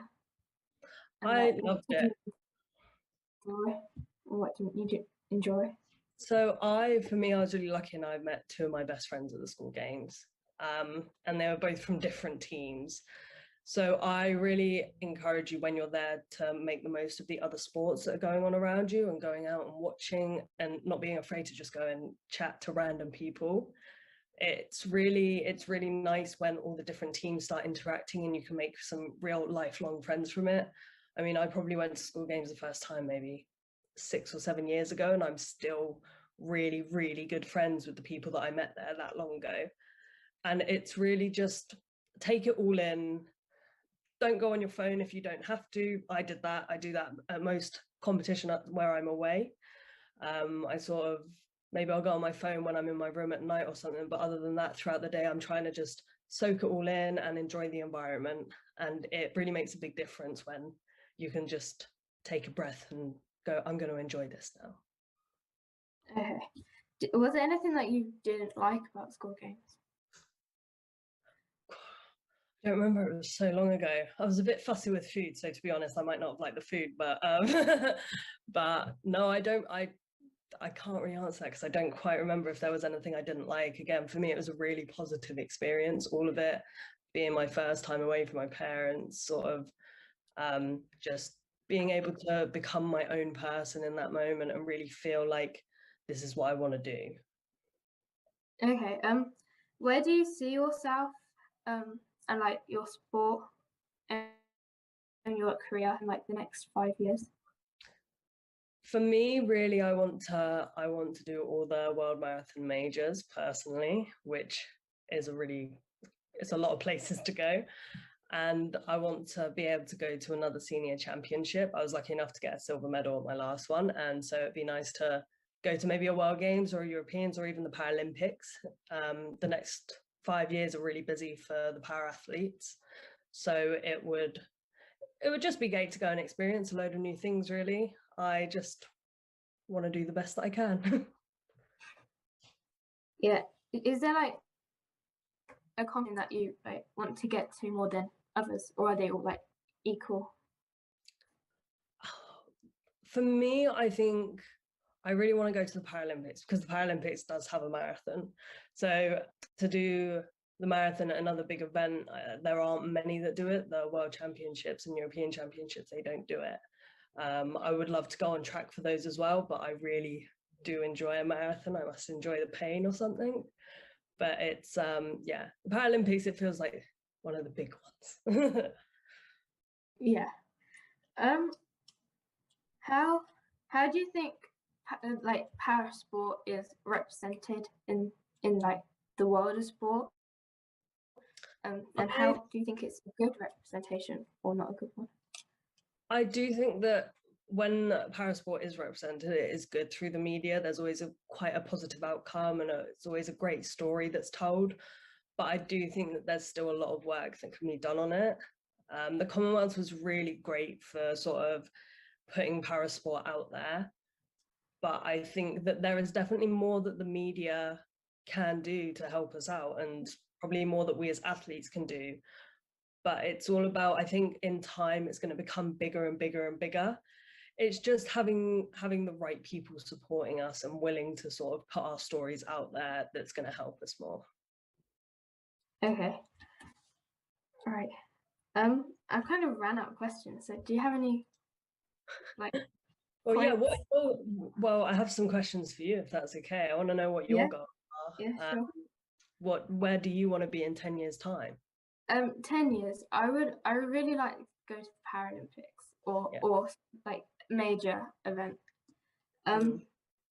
Yeah, something I don't know, just I can't say that I haven't been to a major event. You know, I want to probably go overseas somewhere.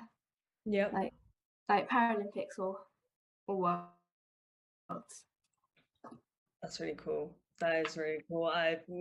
For me, going on international competitions is always the best. Being able to travel with it's really nice. Yeah. Really, for me as well, the school games, what I'll sort of say is the school games was a really great point for me as a young athlete And again, I really do encourage you while you're there to just go and talk to random people. I was really shy when I went, and I kind of forced myself to be out there.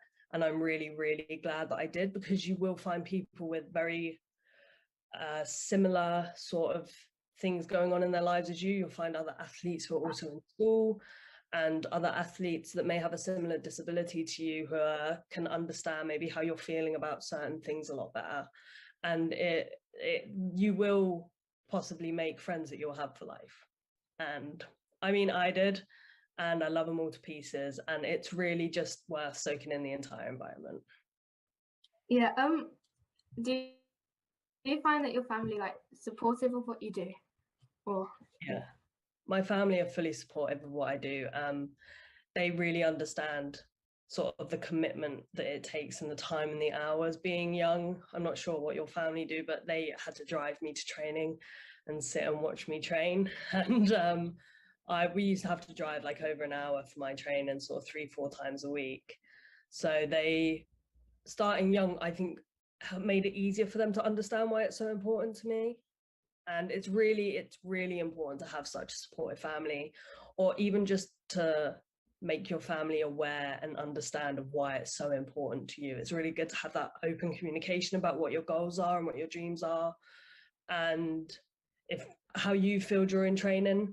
But I think it's also important to try and not let their views overcloud what you want and what you and your coach think's right for you, because that can also happen sometimes. So it's good to just sort of, you and your coach need to focus on what's best for you in terms of training and that sort of stuff, but it's good for your family to understand why you're doing certain things as well.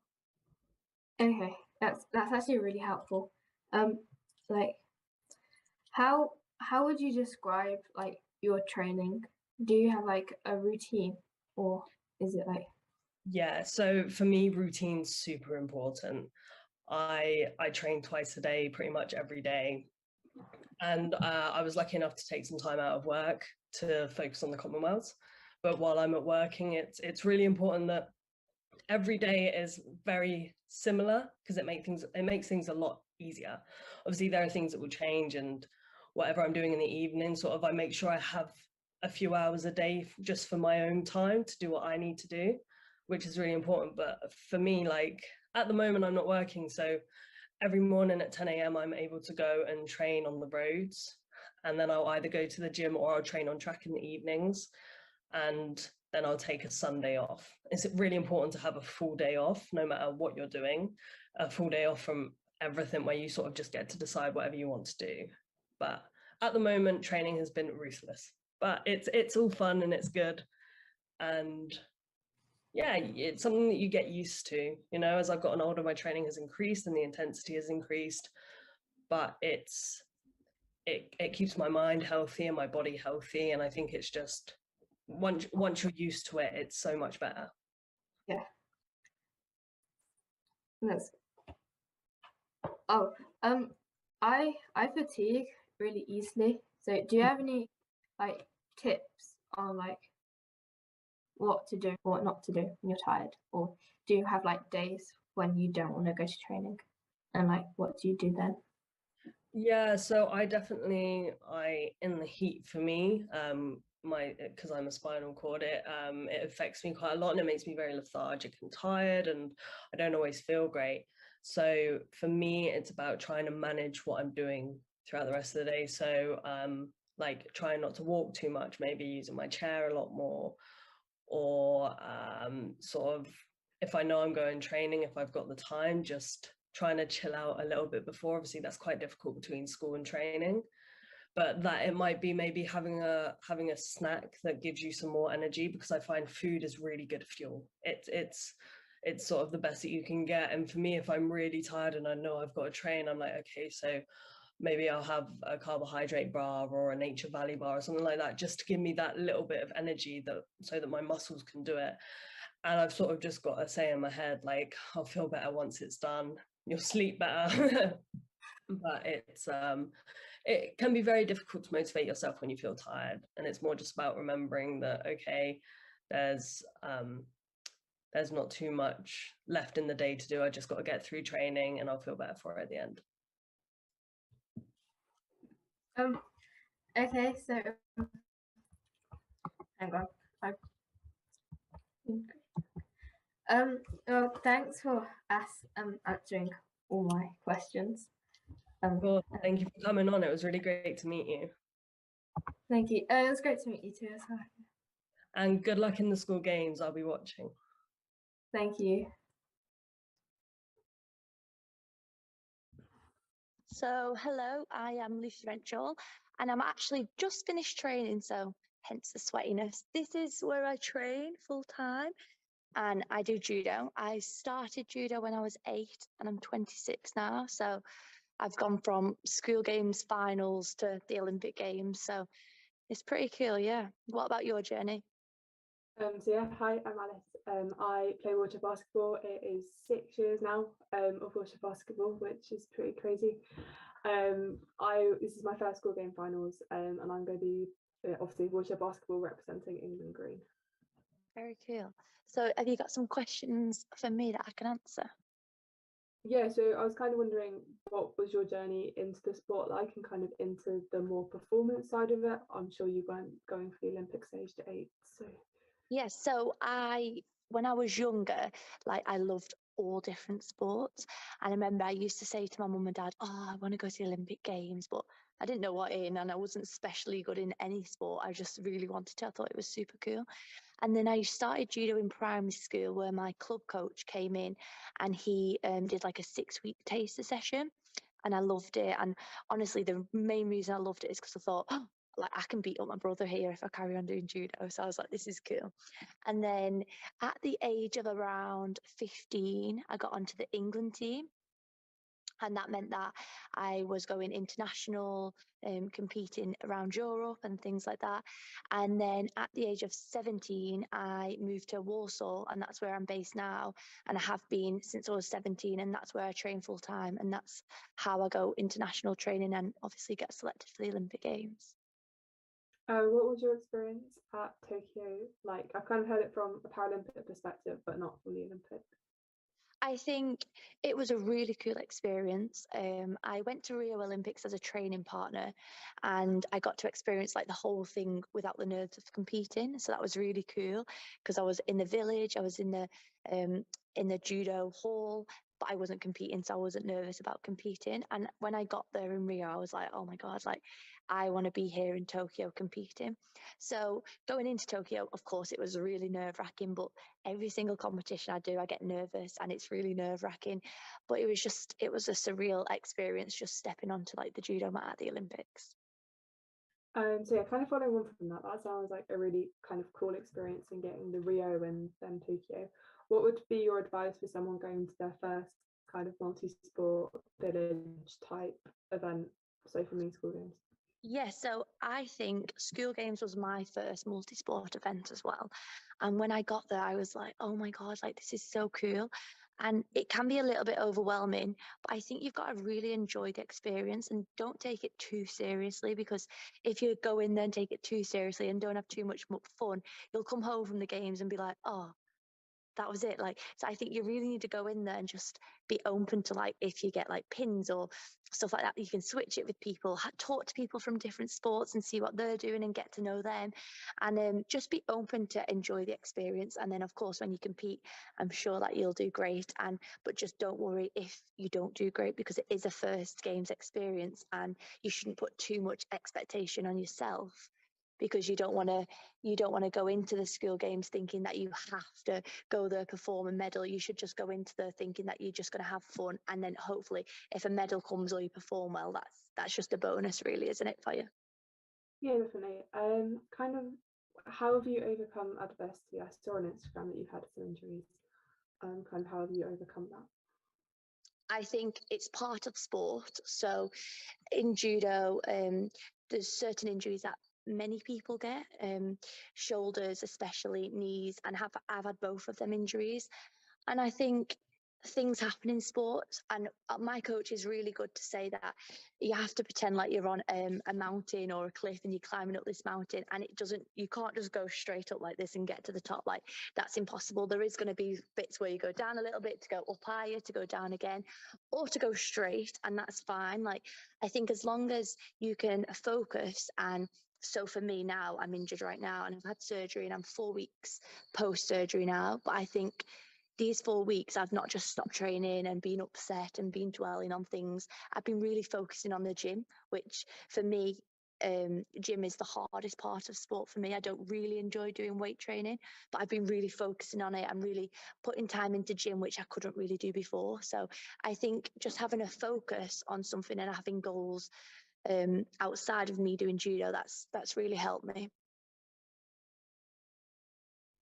So again, kind of leading off that, I had 2 major surgeries this season. How do you kind of deal with that, not being able to train at the fullest? I think it is hard, and you can be upset that you've had surgeries. And I think as long as you now have a focus coming back, and you don't have to think. Sometimes injuries are not a bad thing. Like I just said, you can focus on something else. So you can focus on your weak points or the things that you're not as strong as. So I think as long as you have goals going forward from your injuries, you will do well. So an example, when I came back from my knee injury, I started back at a very low level at a domestic event. And then I went international, but again, a lower level. And I just built my way up. And eventually I got my best medal that I've ever had in my career. So I think as long as you're focused in your mind and you're keeping negative and trying to keep away from, oh, I'm injured, I can't do anything, I think you'll get through it very well. What injuries did you have? So kind of para sport's really different because we've all got our own conditions. So I don't think I've had any like proper injury. I partially dislocated my wrist and my elbow while trying to get the ball. That was in 2019. I came back 2 weeks later. I probably should have had more time out, but with my condition, I dislocate anyway. So I was like sitting around. I do it.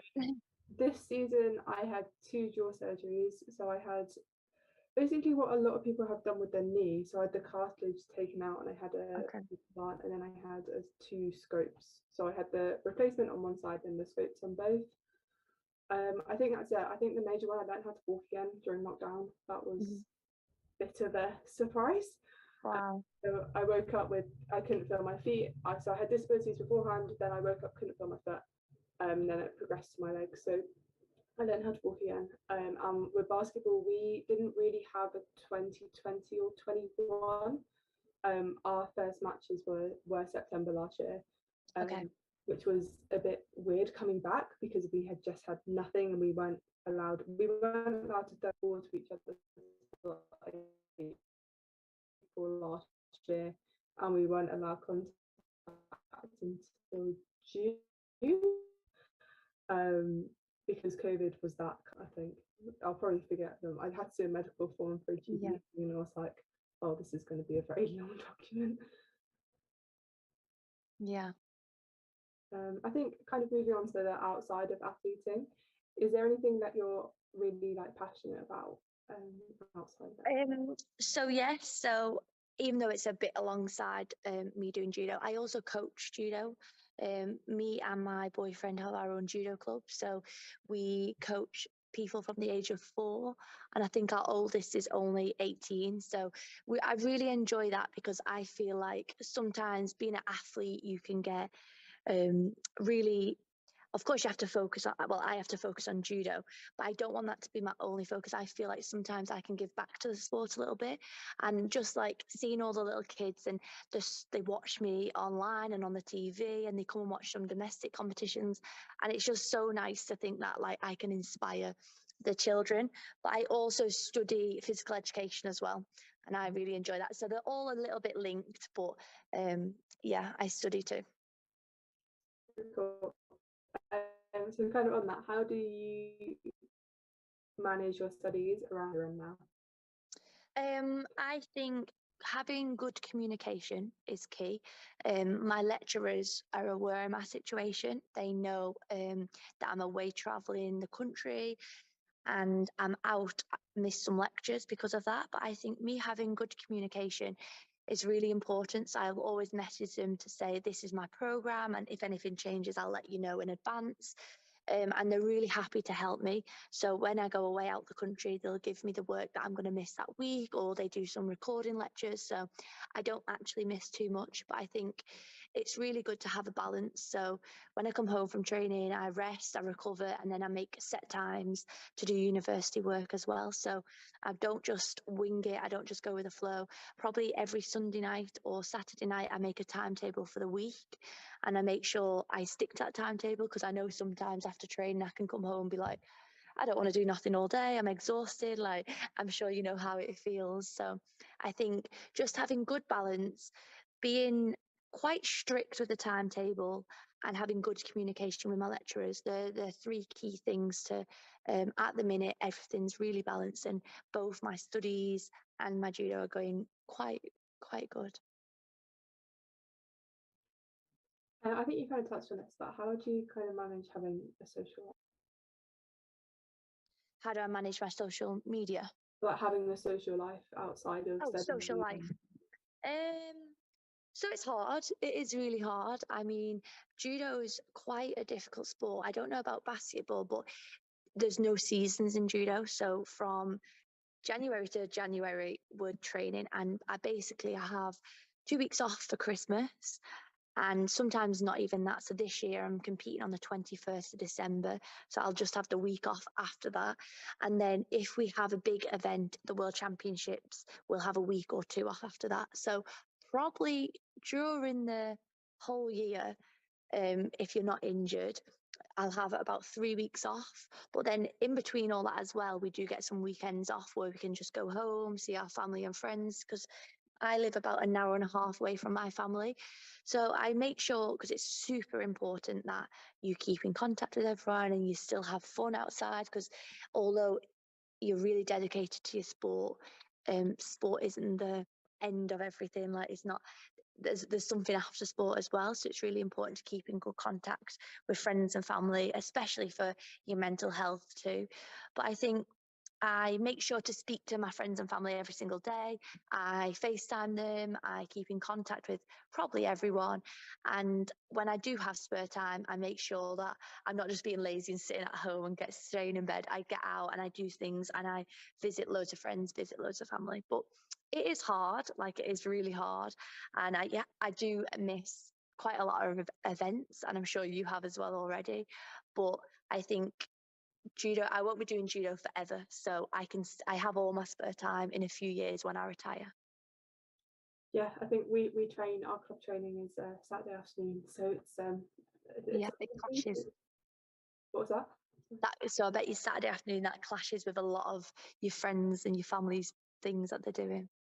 Yeah, it's kind of worked to my favour for some things, admittedly, but it's like even trying to go to the football and stuff like that. It's pretty hard. Yeah. How do you deal with the negativity in sport, kind of whether that's your own emotions or from other people, or kind of the general vibe of things? So that is hard. It's a good question, because so we have like judo forums and British judo, like on Facebook pages and stuff like that, and 8 times or 9 times out of 10, it's really positive. Like, it's super positive, and you have people tagging you in things and wishing you well, and a lot of people sometimes are always there to support the good times, and then not as many if things are not going so good. But I think you don't, what people are writing, because some people do write negative things on social media, and some people even tag me in things. Like, I say I've just lost at an event, I'll be tagged in a post saying, oh, that was terrible. And I'm thinking, yeah, I know that, I'm down in the dumps about it, you don't have to tell me. But I do think that their opinion isn't important. Like, they're just watching, they don't know what's gone on, they don't know how hard you train, and how hard you work. So I think if they did know me as a person, and if they did see me training every single day as hard as I'm training, they probably wouldn't comment like that. And there was one time where there was a comment about the British Centre where we're training now, to say that, I think it said something about we just get given everything, and we don't earn it. And a few of us wrote back to the comment, which I wouldn't advise to do. But as soon as I wrote back to the comment, they all messaged me individually to say, I'm sorry, no, I didn't mean that. I'm really sorry. So I think a lot of the time on social media, people do it just for maybe to say, hi, like this, look at me, I can write about these people. So I do think sometimes it's not even true what they're saying. They just want to share their opinion. But I do think that if the person knew you 100% as a person, they probably wouldn't say what they were saying. So I try not to look at very many things because it can get you down and it can put you in a bad way. But if you do see them, I just know in my head that I train hard every day. I work very, very hard. I've not been given anything. I train hard for it.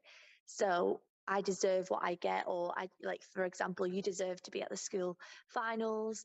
So whatever people say, it really isn't important. So I think you froze for a moment there, but that was really interesting. I think there's definitely some comments that have gone around in basketball around the various performance centres.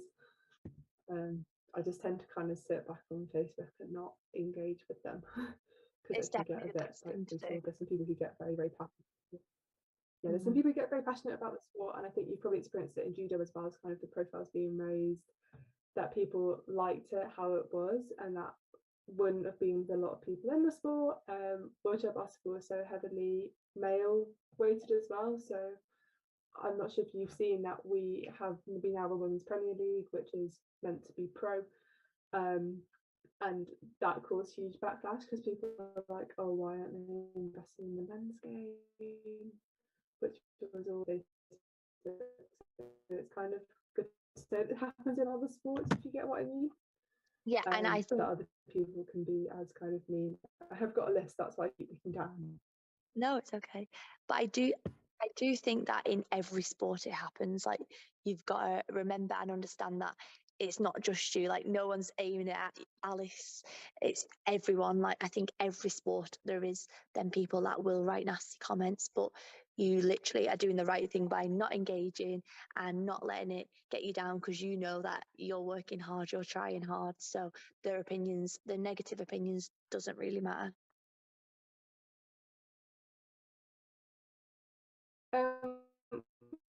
What's your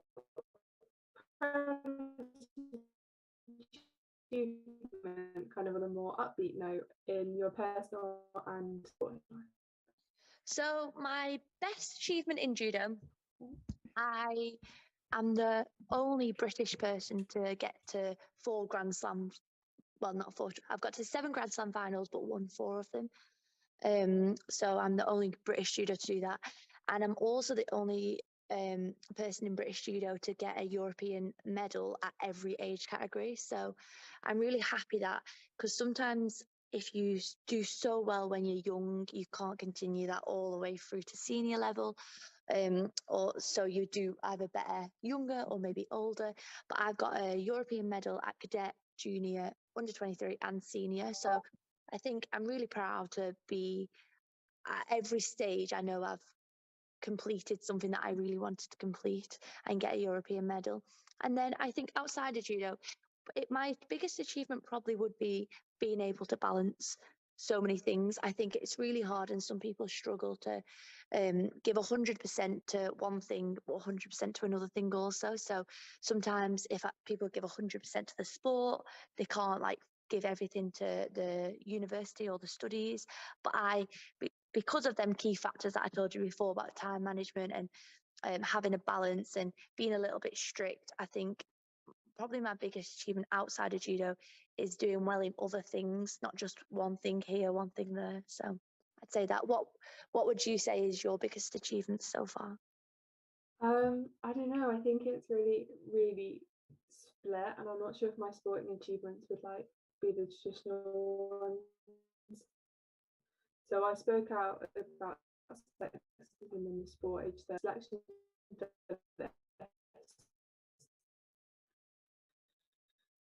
for me was huge. I would have happened. was in my junior career to get to this point. But I am going to school games. I'm going to experience it. And I think also my first match back after my first operation for the season was also my Div 2 debut in the sport. Wow. So I feel myself in the deep end. And I think personally, I do quite a lot of advocacy stuff. So I'm on the Girl Guiding Youth panel and also Select Youth Board, and they're an organisation that does getting girls and young women into STEM. I'm probably talking to Priti Patel about how we need to have good education in schools and how we need to have a focus on PSHE and stuff that isn't English and maths, and helping shape the domestic violence bill is probably my proudest achievement. Saying that, Wow. is my thinking. Well, you definitely should be proud of that. That is really, it sounds really amazing. Just a little question. What is a Grand Slam? I don't follow judo, so... Okay, so in judo, we have the major events, which is World Championships, European Championships, and then Olympic Games. But to get to the Olympic Games, you need to be the highest on the ranking list. So the top 22 on the ranking list go to the Olympic Games. So to climb that ranking list, you fight in Grand Slams. So it's the next competition under the three majors. And the Grand Slams are worth the highest points. So winning a Grand Slam, I would get 1,000 points. So I'll go higher on the world ranking list. So they're like, if you know what a Grand Slam in tennis is, it's a bit similar to that. Okay, cool. That makes more sense. Yeah. How do you get focused for both training and competition? I know there's sometimes that I will just be waking up at 6 a.m. and I'll get for my first match and I'll just be a bit out really. Yeah. I think it's hard sometimes. Some days I wake up and think, oh no, I can't do it today. It's really hard, but you've got to do it. So as much as if you keep telling yourself, I'm tired, I'm not feeling up for it today, you've still got to do it. You're still going to compete. So I think no matter how I feel in the morning when I wake up on competition, I know I've got to compete and I've got to compete my best today. So I try not to give myself negative thoughts and think, oh, I'm tired today. Oh, I didn't sleep too good today. I try and switch that around and think, I've trained hard. I've ate well.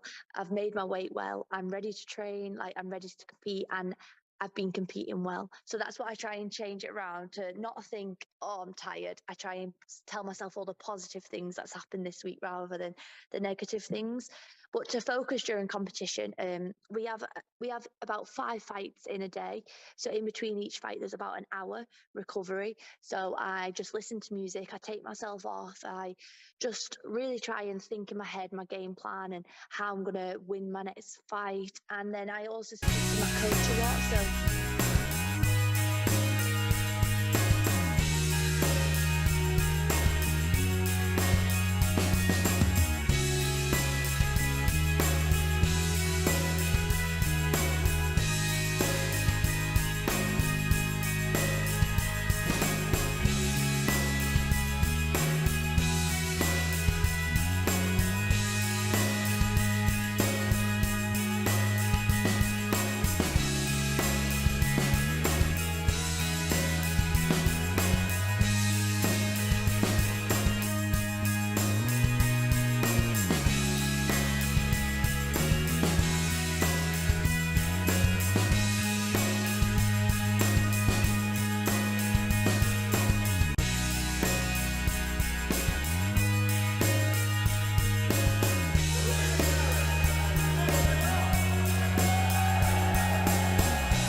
So welcome back to Loughborough University for the final game of day 3 in the wheelchair tennis. The boys under 18 singles gold medal match between Ruben Harris and Oliver Cox, both of England South. Umpire has just indicated 3 minutes left for the warm-up.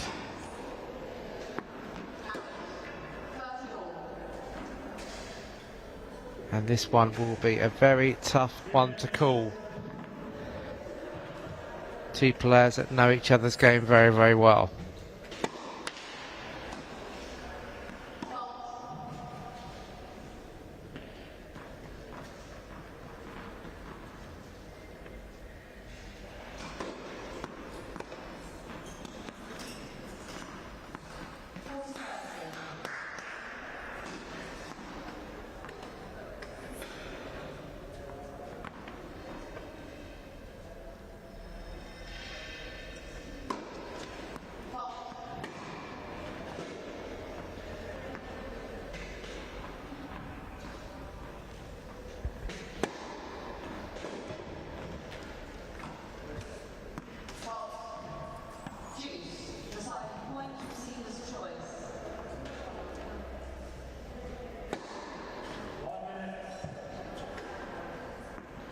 There's just 1 minute to go now on court 2 before the boys singles gold medal match begins, and it's two players that know each other's game very well indeed, both from England South.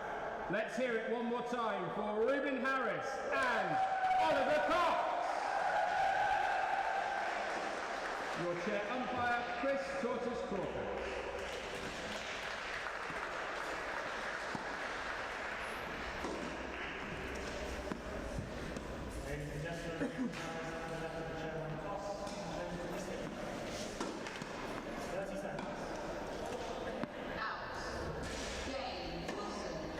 So Ruben Harris won the toss and chose to receive.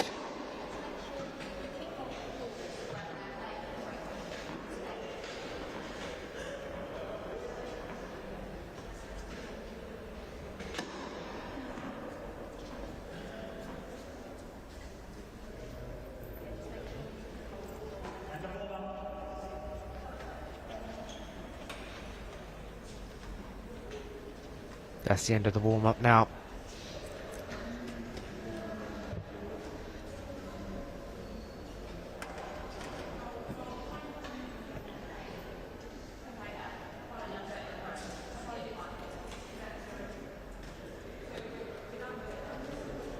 Final thoughts before they go onto court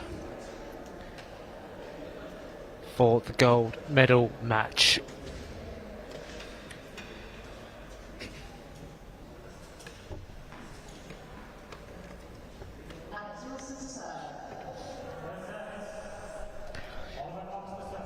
So it's Oliver Cox to serve in this first set.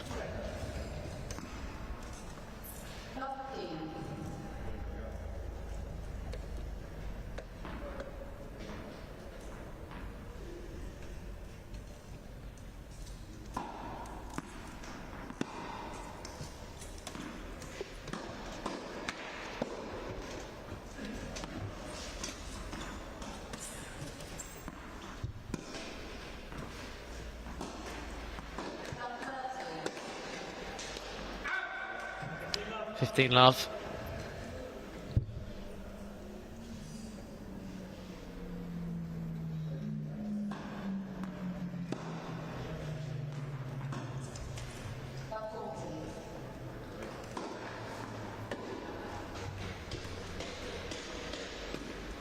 Oh, and into the net from Cox. 15-all.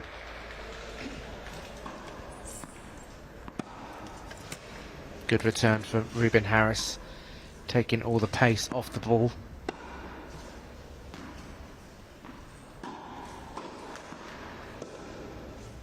So usual rules apply. First 2 sets, first to 4 games. And if we need a deciding set, it'll be a 10-point championship deciding set. 30-15 on the Cox serve.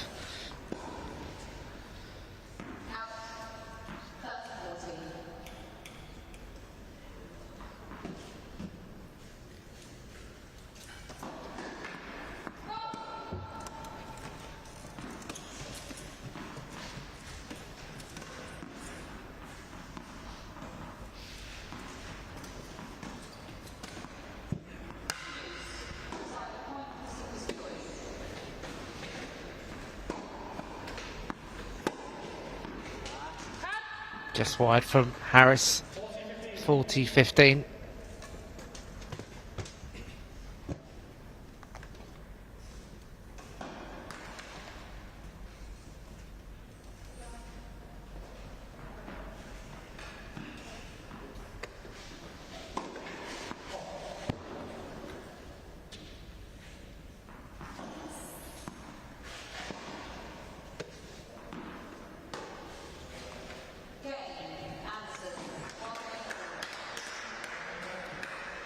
Double fault from Oliver Cox, 40-30.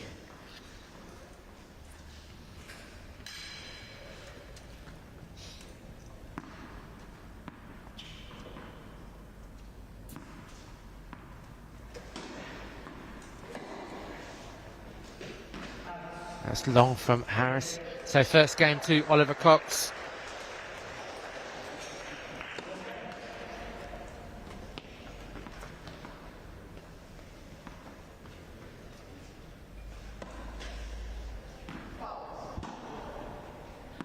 So as we said earlier, these two players know each other very well indeed. They actually won the gold medal earlier today in the boys' doubles.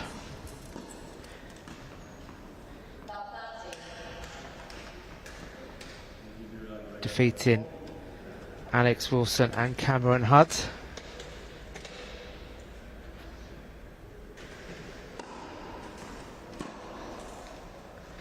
So Oliver Cox looking for a gold double, but Ruben Harris actually looking for the treble. He's already won the mixed pairs gold medal, followed by the doubles gold medal. He'd want to follow it up with a full house in this under 18 boys singles.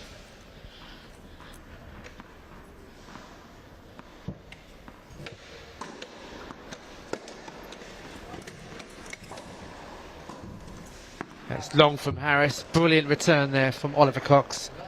Love 15.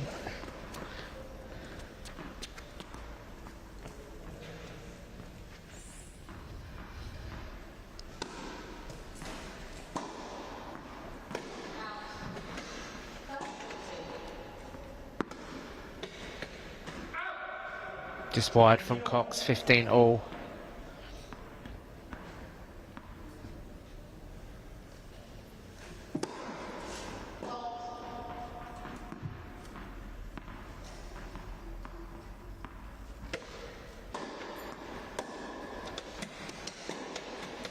Oh, long from Harris, 15-30.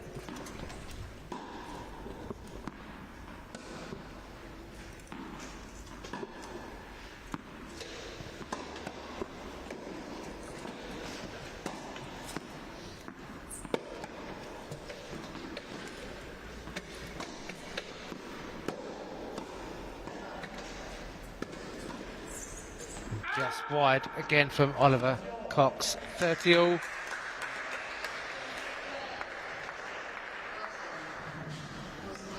Excellent rally.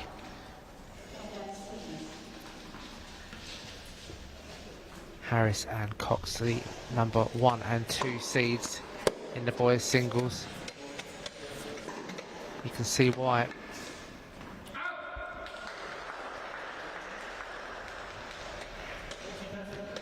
(40-30).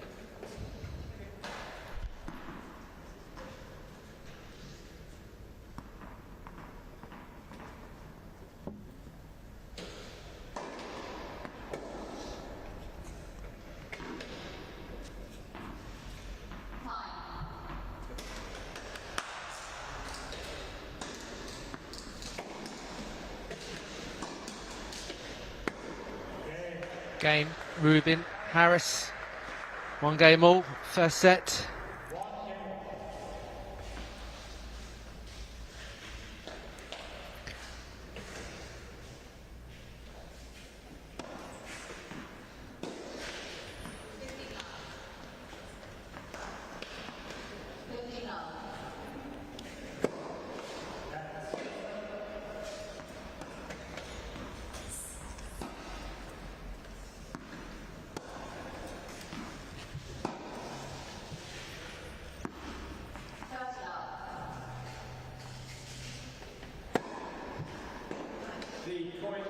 That's a great serve from Oliver Cox, 15 love.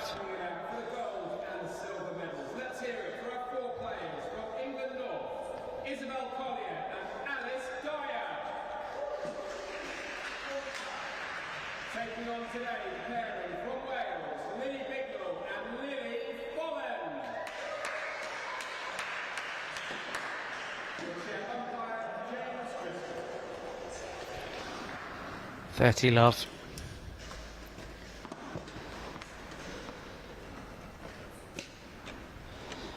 So the final matches of the 2022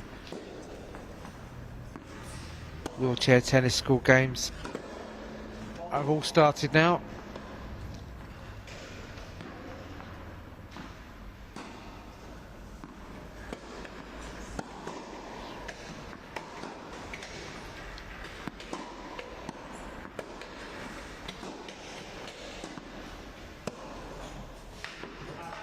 Just long from Ruben Harris. 40 love. So on court number 1 we do have the bronze medal match for the under-18 boys singles. Gregor Anderson of Scotland up against Alex Wilson of Wales. Alex Wilson winning 3-1 in the opening set in that bronze medal match.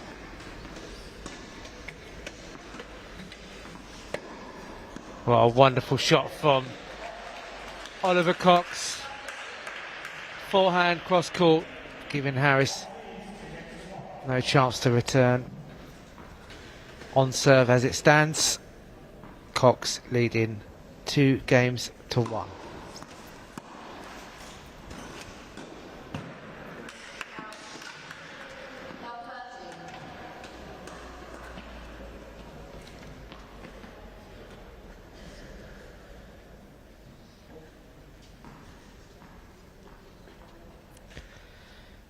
So Oliver Cox, a seeded player in this competition. In the quarter-final, he beat Charlie Jago Byrne.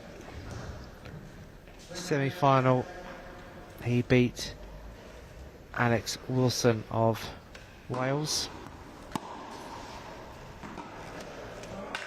He's had some testing games that made it safely through to this final. Ruben Harris, number 1 seed. He played Cameron Hudd in the quarter-finals, winning in 2 straight sets, and then defeated Scotland's Gregor Anderson in the semi-final.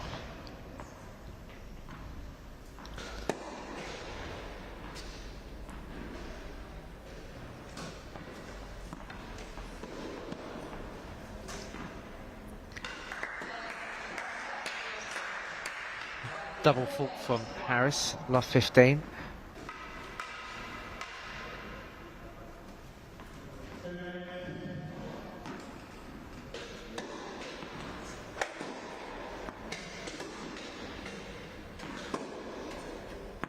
That's long from Cox, 15-all.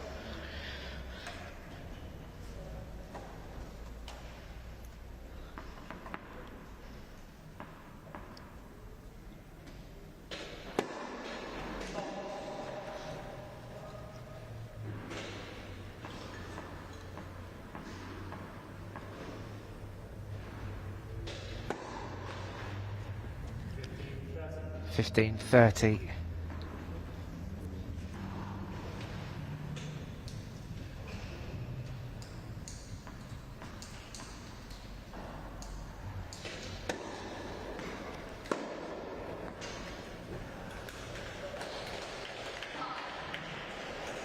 A wonderful return there from Oliver Cox.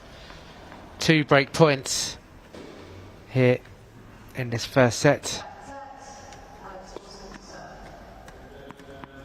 15-40.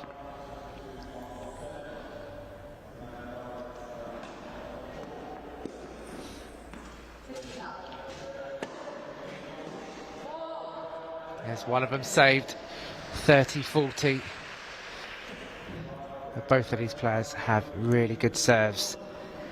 I think the differentiating thing that may affect the outcome of this game is the consistency.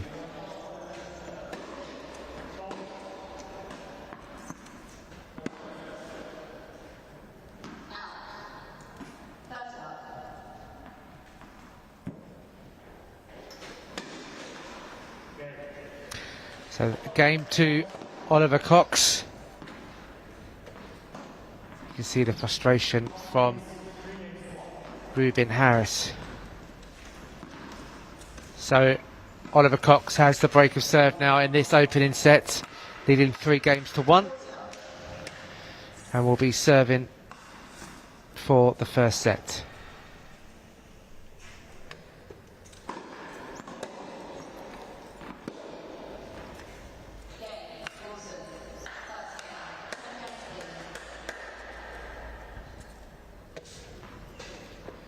In the bronze medal match, Alex Wilson has taken the first set and is 1 game to love up in the second set.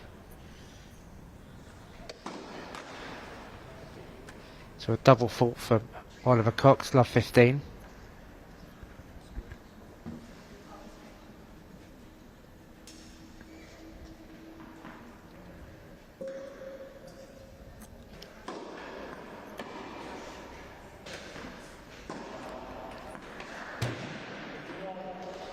All.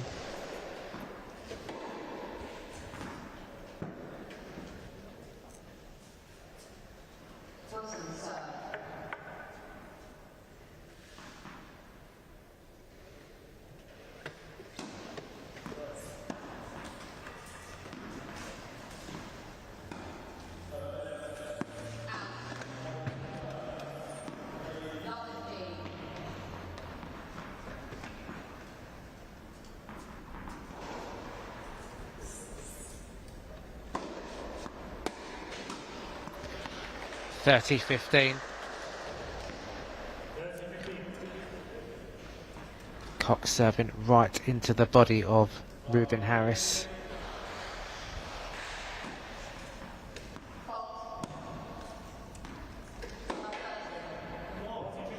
(40-15). Brilliant ace from Cox. So 2 set points for Oliver Cox.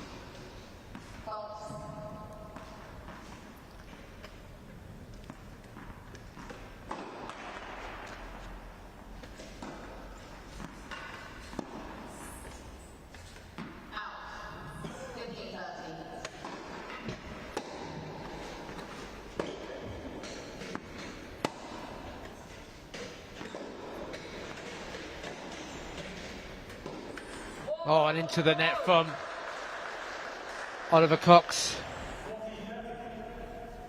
Set point still to Oliver Cox. 40-30.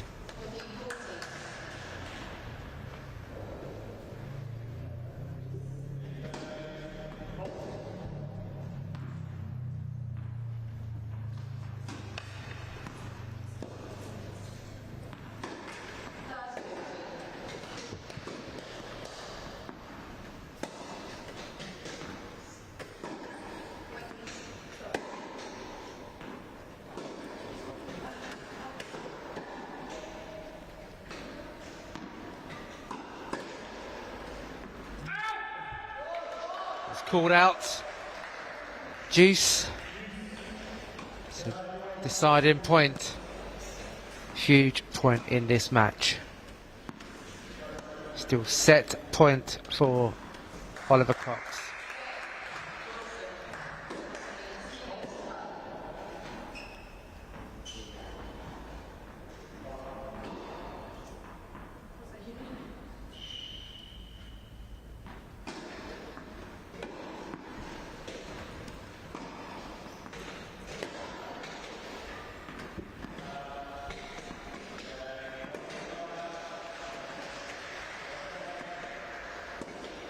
Oh, brilliantly played by Ruben Harris to break the Cox serve.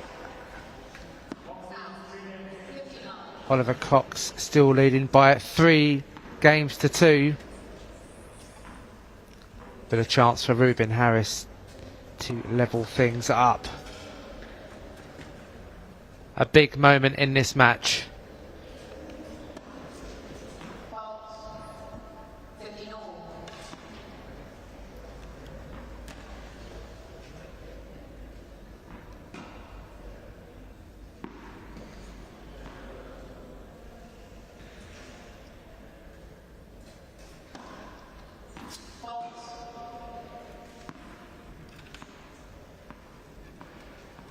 Ruben Harris back on court. Needs to hold his serve to save this set. Take it to a tie break. Oliver Cox has been the more consistent on service.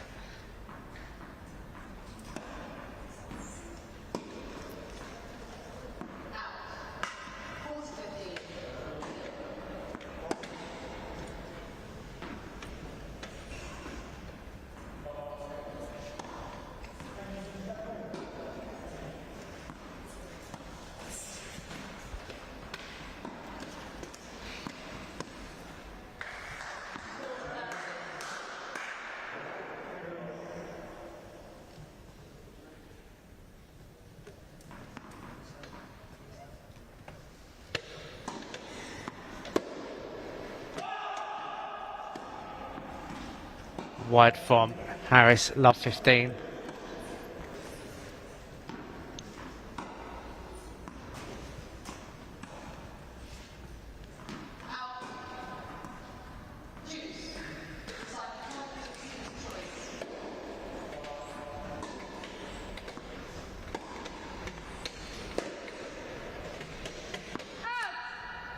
Wide again from Ruben Harris, love 30.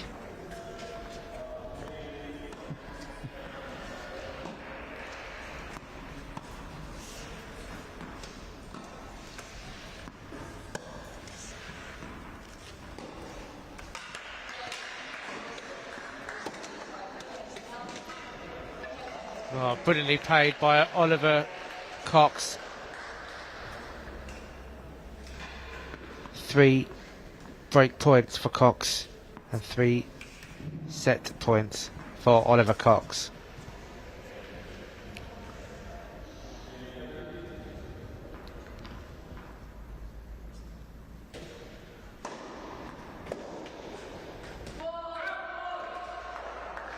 (15-40).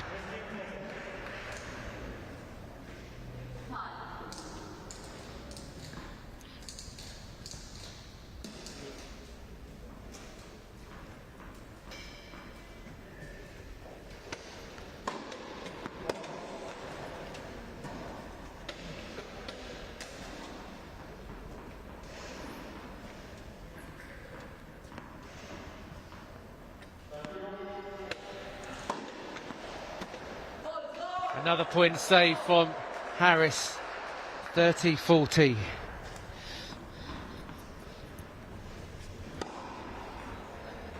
Harris letting out a roar of encouragement.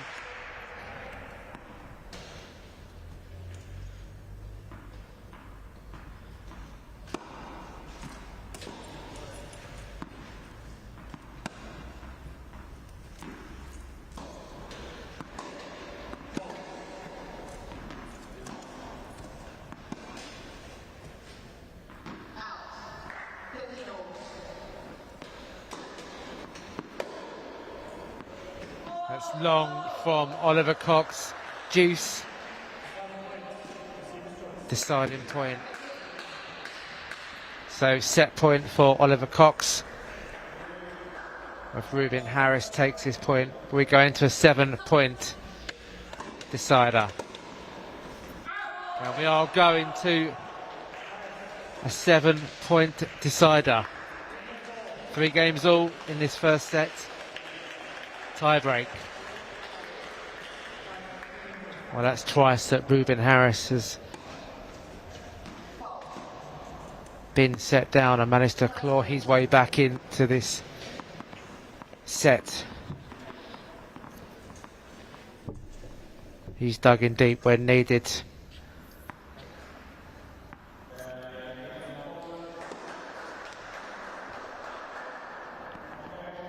Oliver Cox to serve.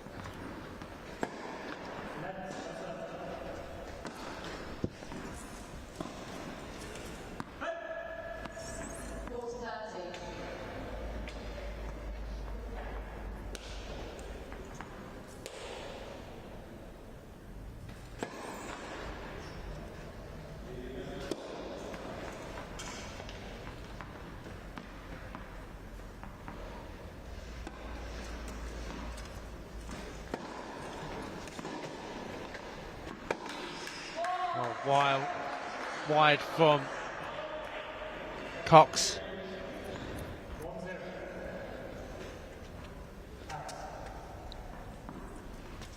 One zero Harris.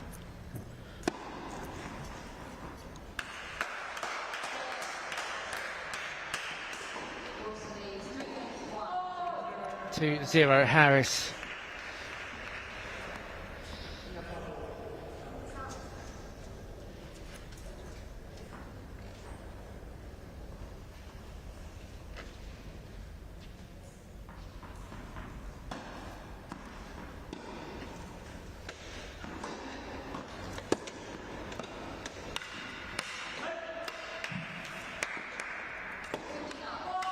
Three zero Harris. So Ruben Harris.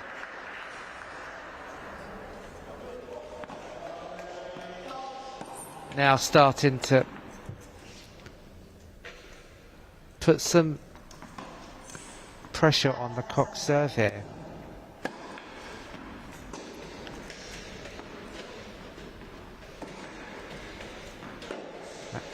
Four zero Harris.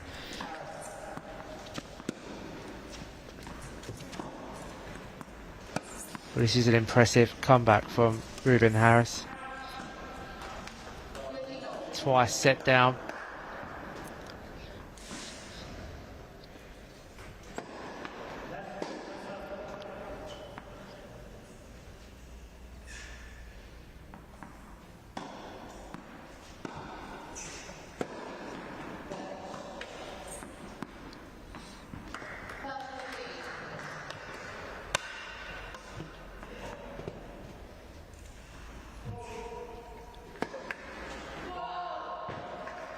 Five zero Harris. It's the first to seven by 2 clear points. Ruben Harris to serve.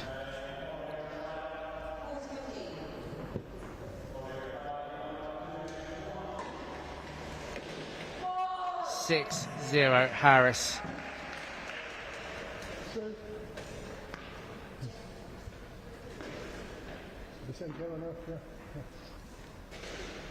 Well, this is a sensational comeback from Ruben Harris.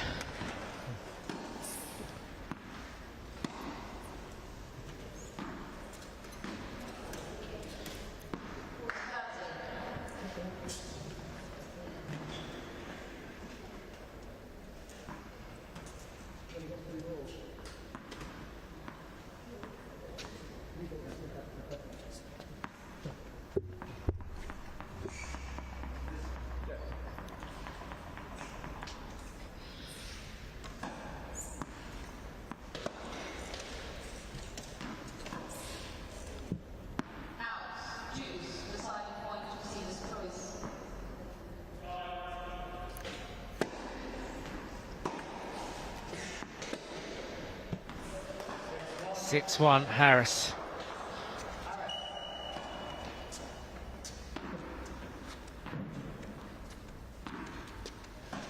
So Harris still with 5 set points.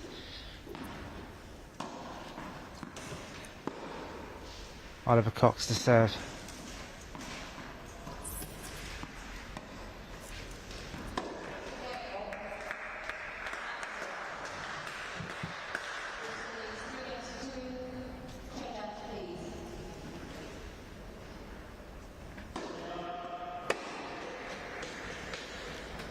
And a brilliant shot from Ruben Harris. Takes the first set. 4-3. Winning the tiebreak 7-1. Ruben Harris has had to dig very, very deep in that first set. Was under tremendous pressure. And has managed to take the first set by 4-3.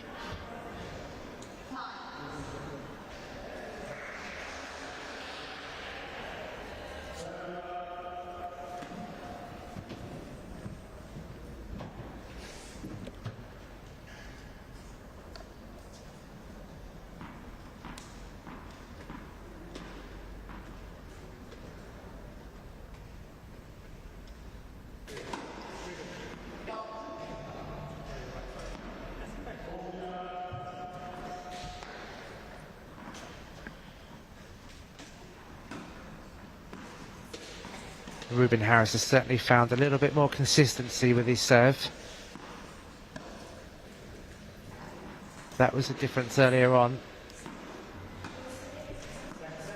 Double faults were costing him valuable points. Let's see if he can continue that into the second set.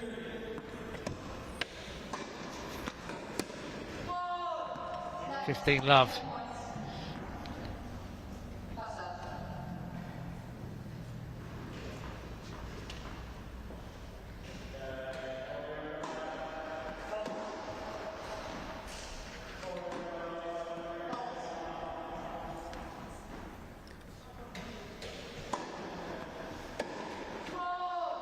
(30-love).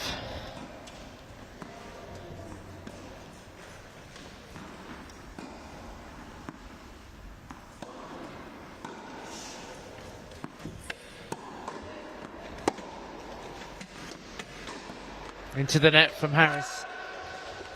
30-15.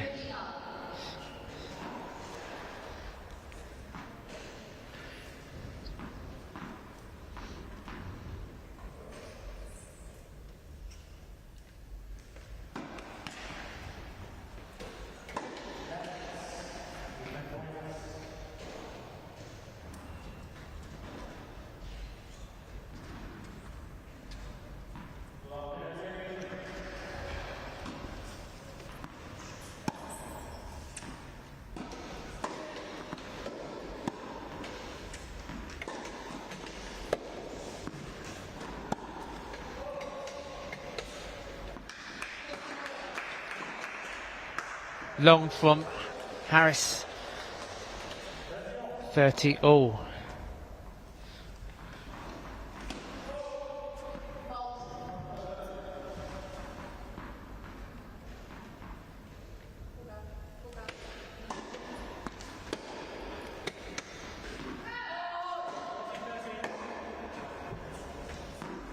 (40-30), just wide from Oliver Cox.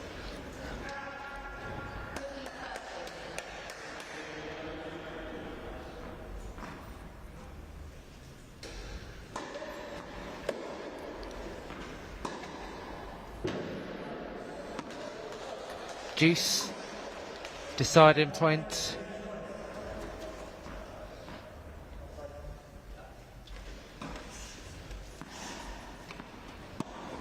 It's an opportunity for Oliver Cox to break serve.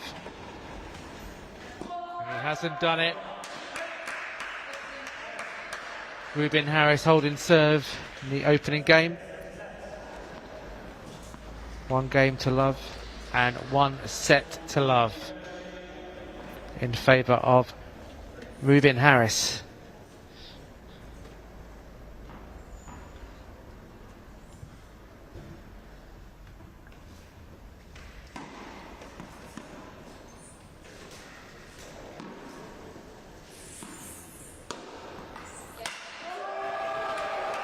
And Ruben Harris, as we said, looking for his third gold medal of these school games. Has shown that he's got excellent mental strength. Let's hear it for both players. From Scotland, Gregor Anderson. Certainly has the momentum with him now, as Oliver Cox Bronze medalist for 2020 prepares to serve.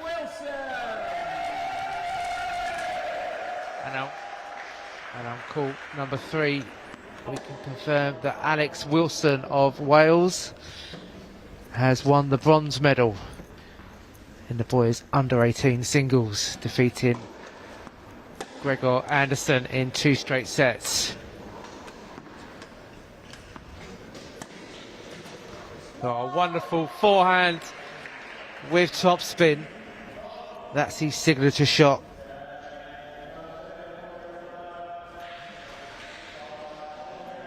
Love 15.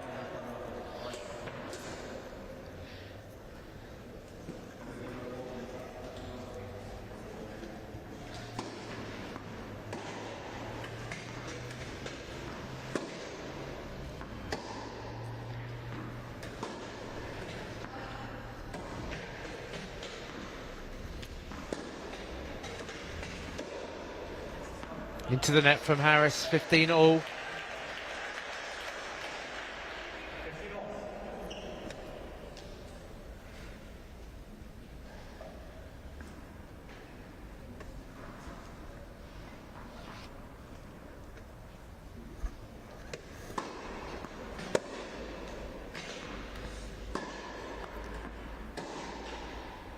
That's wide from Harris, 30-15.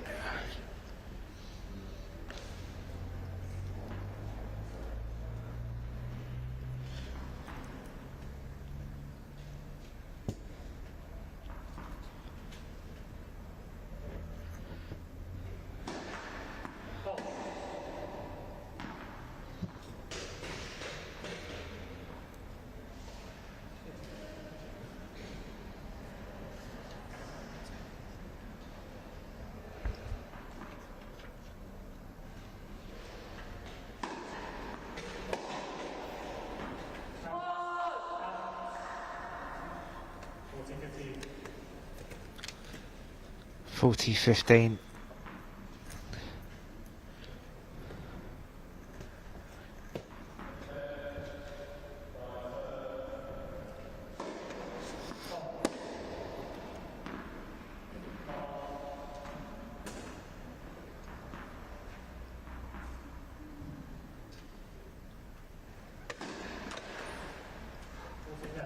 Double fault from Cox, 40-30.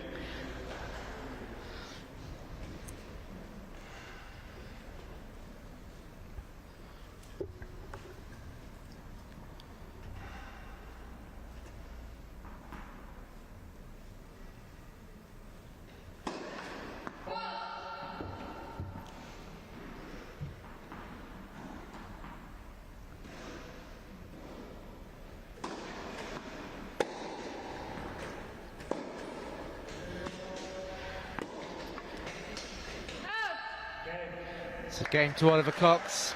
1 game all in the second set. Ruben Harris leading 1 set to love.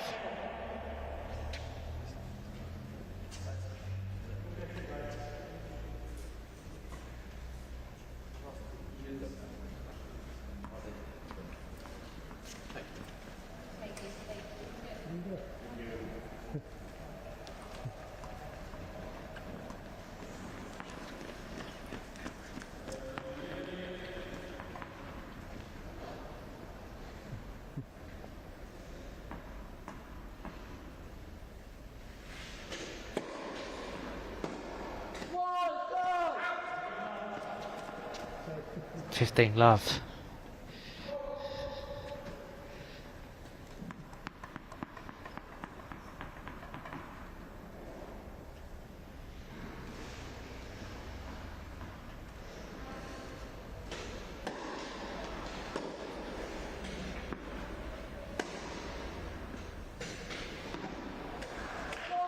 (30 love).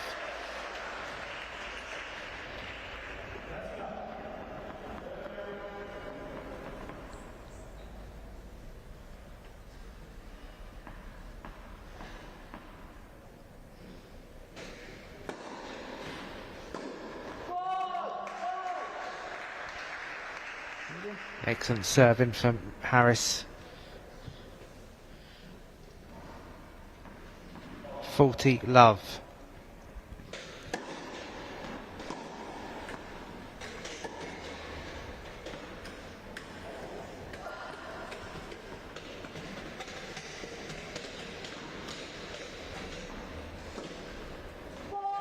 Brilliantly played by Ruben Harris, making Oliver Cox work for it into the net.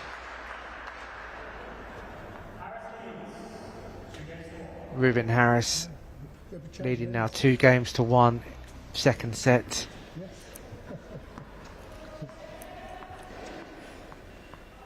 Found some rhythm now in his serve.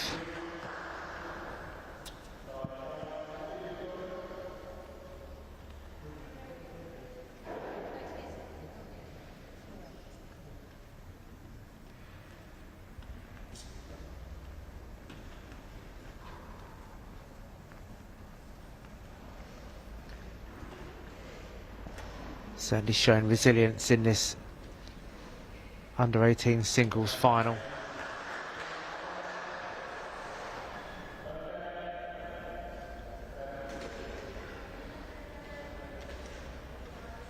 Back on court already. Certainly looking a lot more confident than he was early on in this match. Oliver Cox coming back on court. In the boys' doubles, he was Mr. Consistency.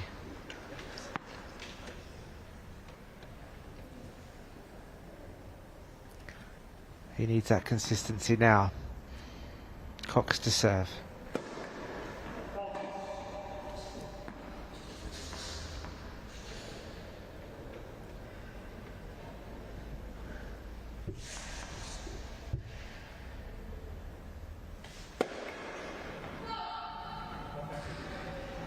Love 15.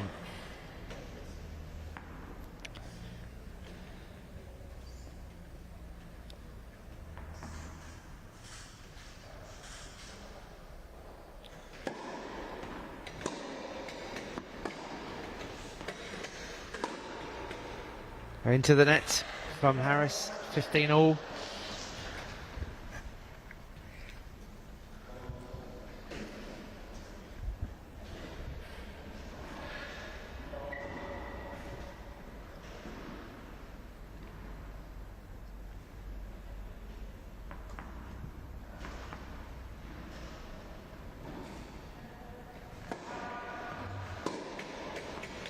Oh, wonderful backhand down the line. Absolute perfection from Harris.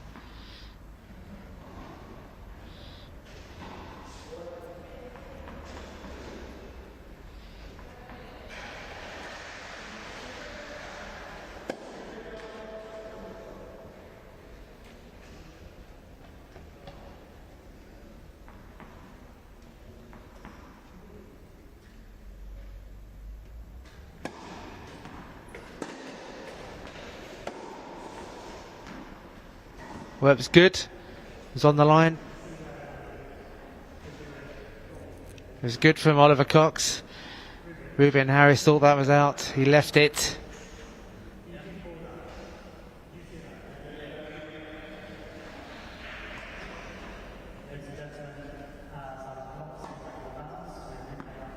The point's being replayed. The umpire couldn't see if that was out or not. So it's still 15-30.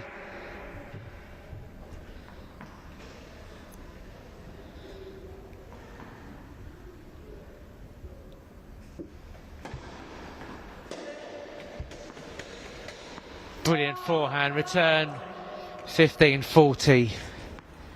So 2 break points for Ruben Harris.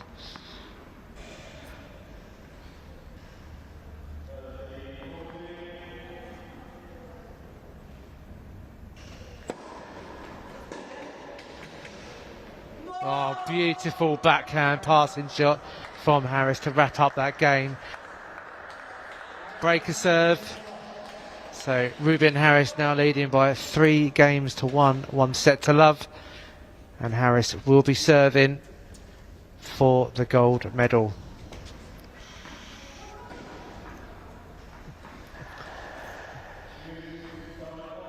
what a second set this has been from Ruben Harris. Taking it up through the gears. Another forehand shot. Power, pace and precision.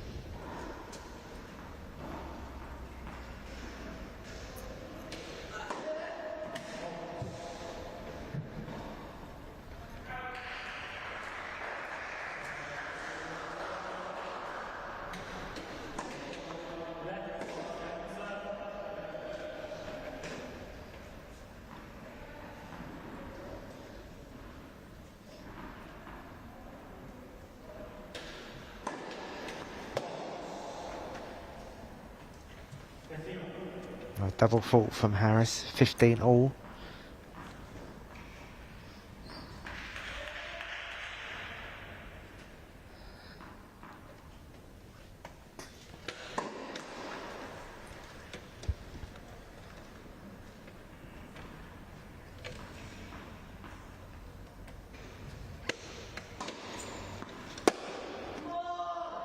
(30-15). Slower second serve from Harris.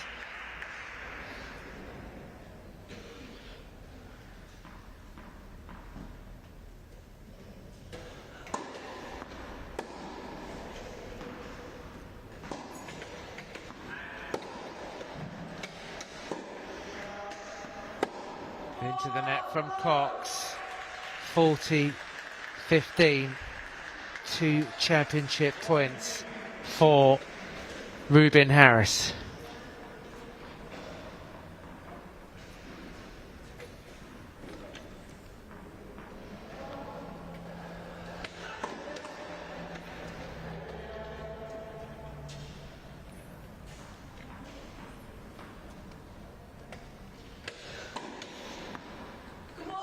That's right on the line, an ace to finish things off. Game, set and match to Ruben Harris and his 3rd gold medal of this year's school games. 2 straight sets, 4-3, 4-1. And the silver medal goes to Oliver Cox, who has had a very successful games himself, with gold in the boys' doubles and silver in the boys' singles.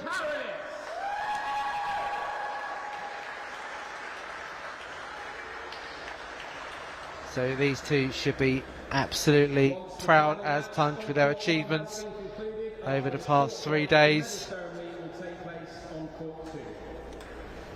But it's been a brilliant performance from Ruben Harris. 3 gold medals in the mixed doubles, doubles and singles. Sensational. I'm sure we will see a lot more of Oliver Cox and Ruben Harris as they progress through the ranks.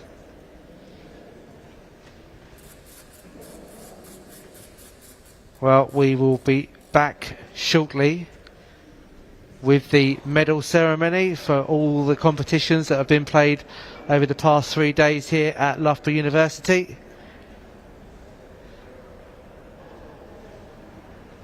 So the presentation ceremony will be taking place probably in about 5 to 10 minutes time as we set things up. We'll be back shortly on court number 2 with the medal presentation.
So welcome back to court number 2 here at Loughborough University, where the medal ceremony will be taking place in the next couple of moments.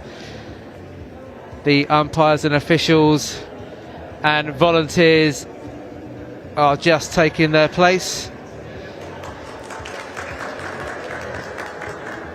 before we go through the formal presentations.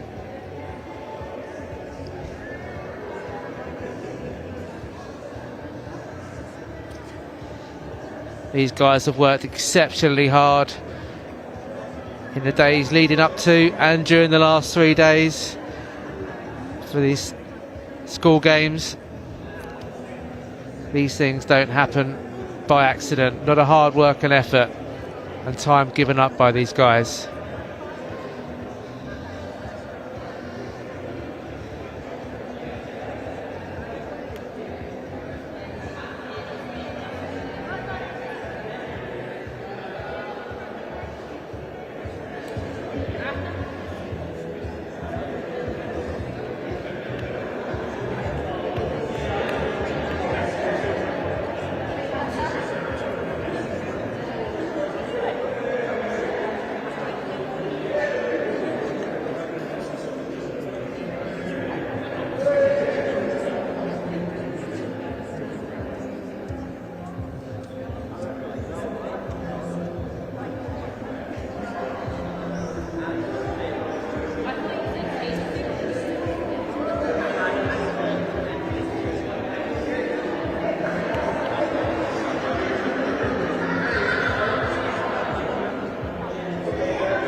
I think the presentation party are in place.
2 comes to a close. I'm sure we'd all agree it's been a fantastic 3 days here at Loughborough University. Congratulations to everyone for showing dedication, professionalism and how hard work can pay off. Hope you enjoy making new friends and memories that will last a lifetime. On behalf of the School Games funders, Sport England and DCMS, we'd like to thank everyone for their time and dedication in making sure that this School Games event ran as smoothly as possible. The event is funded, delivered and supported by a range of organisations, including Sport England and DCMS, as I've mentioned, but also the Youth Sport Trust, the Lead Deliverer, Loughborough University, Department for Education, the BPA and BOA, to name just a few. From all of them, a very special congratulations to our 2022 School Games medalists. We've asked each team manager to share a couple of their highlights from the event over the last 3 days. Ulster said their players always love the games and are inspired by the entire experience. Wales went back at Cottrell, who you'll meet shortly, has made the experience invaluable for their players as their athlete mentor. Thanks, Ant. England South,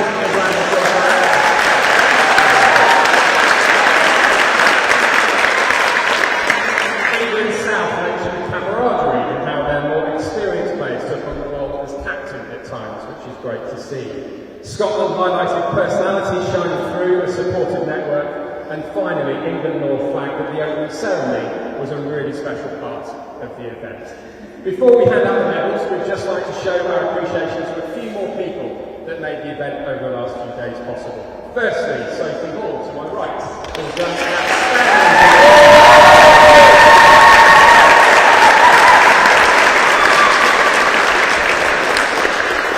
an outstanding job in managing the event for the first time this year, but it's absolutely not saying anything as part of the ceremony, I've been told. Chris, Mike and their team of officials who've watched over the matches so well over the last few days.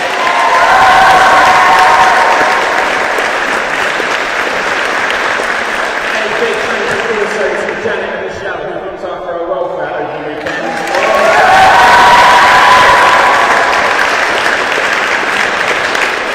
Alongside the medical team and our wonderful army of volunteers who've given so much of their time. Big round of applause.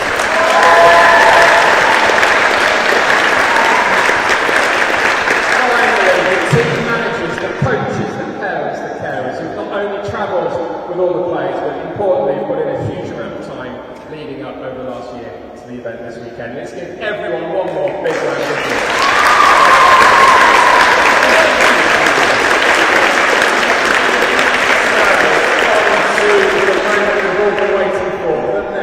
To present them, we are delighted to be joined once again by two-time Paralympian Anthony Cottrell, who, along with Emily Reynolds, the National Programmes Director of the Youth Sport Trust, will be presenting the medals during the ceremony. So if you both would please come forward.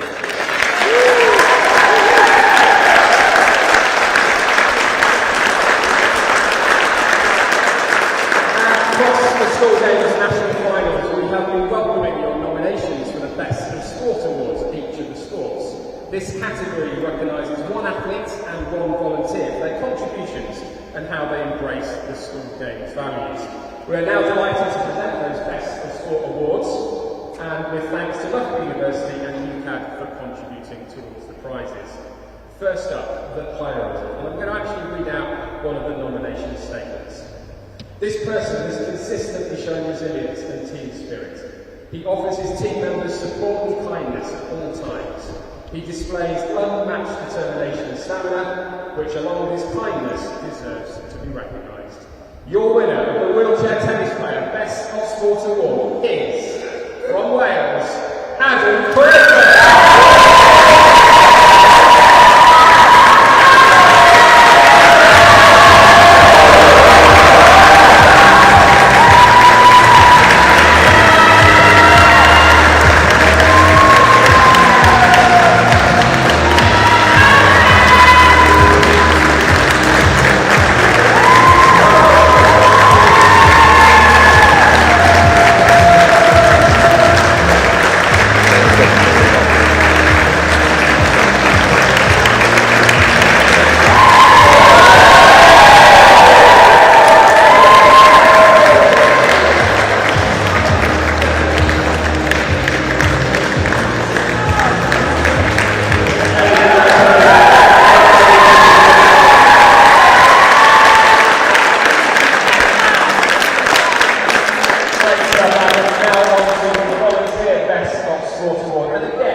This person has been very supportive, respectful and considerate. She is honest and a great team player. She's also been fantastic this weekend, taking on a role of managing our young volunteers on the court.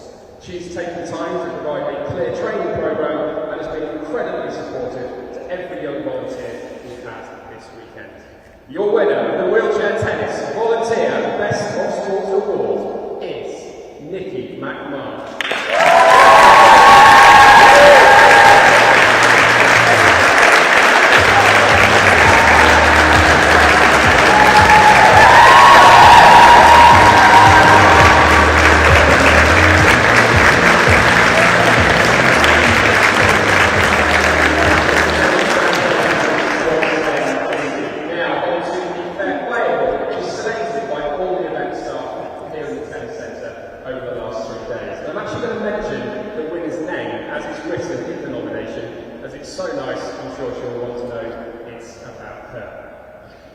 Imogen has a lovely, bright personality. She's happy to chat to any other athletes, volunteers and officials. On court, she's enthusiastic and very supportive of her doubles partner, especially when playing against such strong opposition. It's a pleasure to volunteer at an event where young, inspirational people, such as Imogen, are involved. As I'm sure you realise by now, I'm delighted to announce that your winner of the Wheelchair Tennis Fair Play Award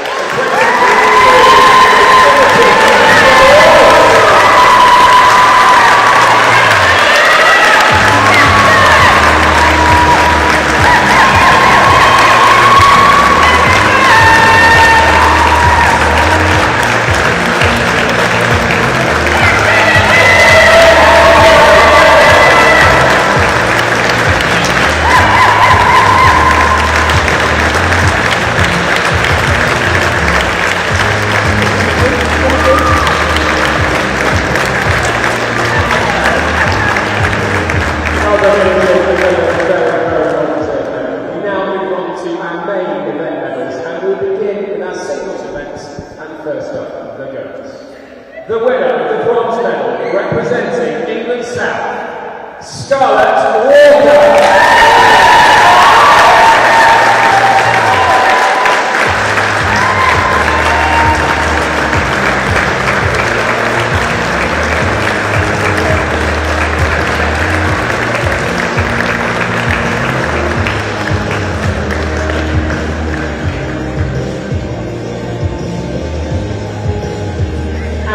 Winner of the silver medal, representing England North, Alice Dyer.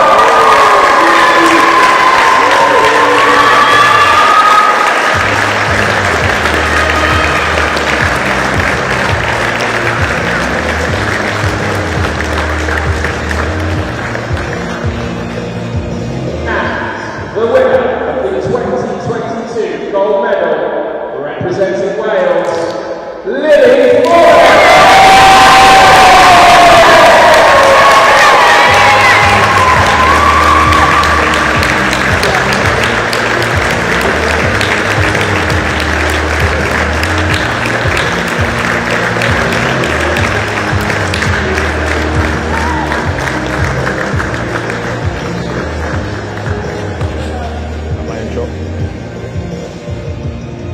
Guys, to Mitch. Now listen, Can you go a little bit closer? Awesome. 3 and 4.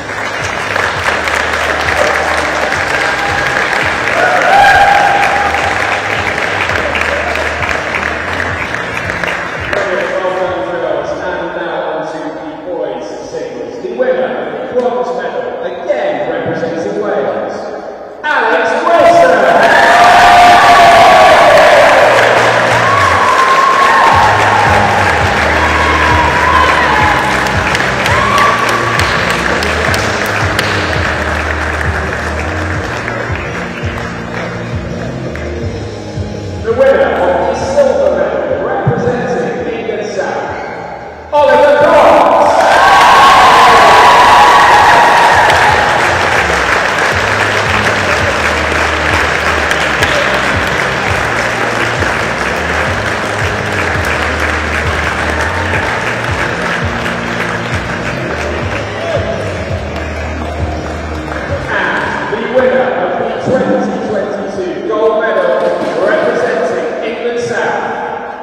Ruben Harris.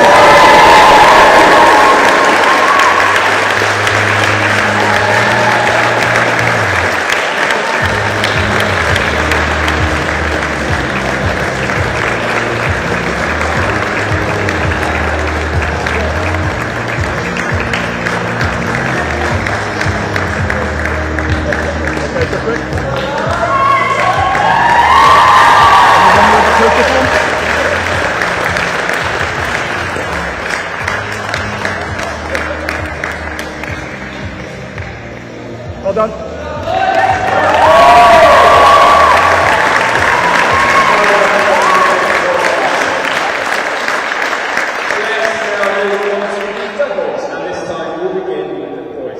The winner of the bronze medal representing Ulster and Scotland, Charlie Jacob Byrne and Gregor Anderson.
Ruben Harris and Oliver Knox.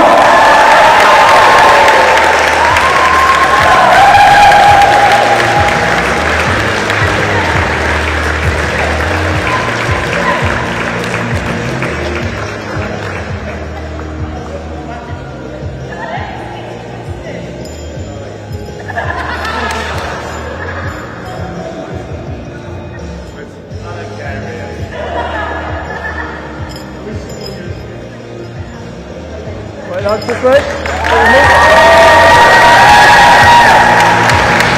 Over this way.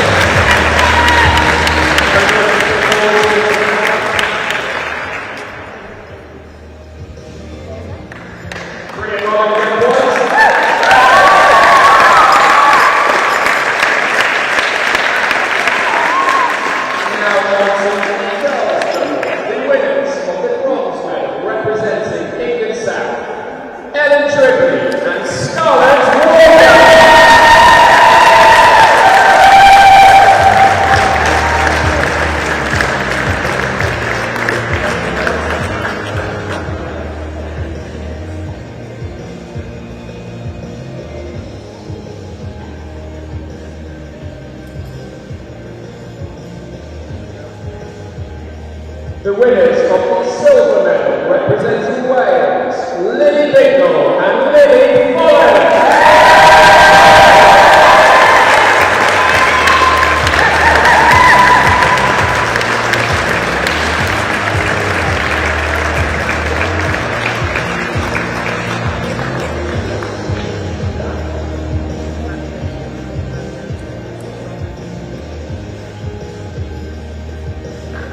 The winners of the 2022 gold medal representing England North, Isabel Collier and Alice Dyer.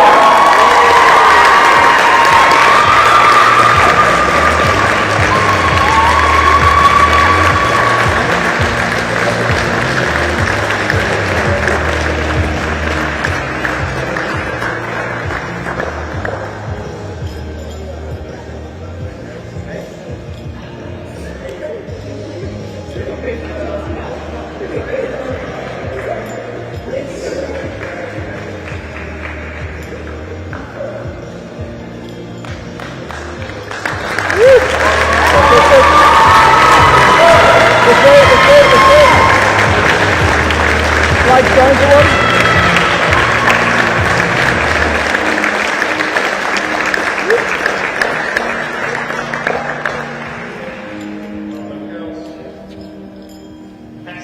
And then finally, on to the mixed doubles. The winners of the bronze medal, representing England North and Ulster, Ella Coleman and Brady Chambers.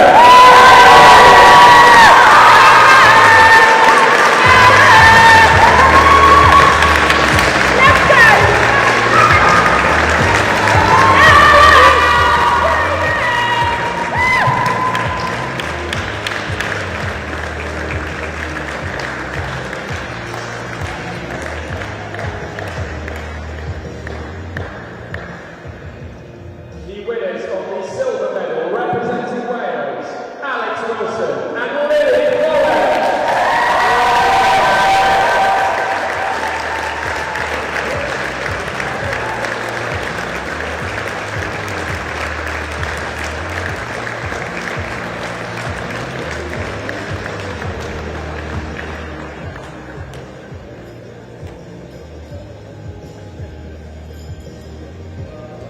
And the winners of the 2022 gold medal, representing England South, Ruben Harris and Scarlett Warner.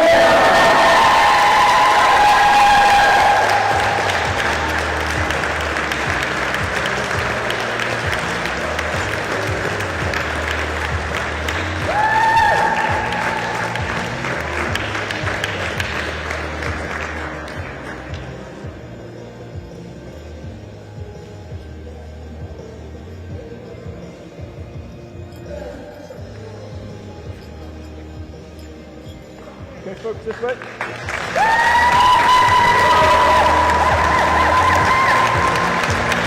One more. Flag down. Yeah, take the flag.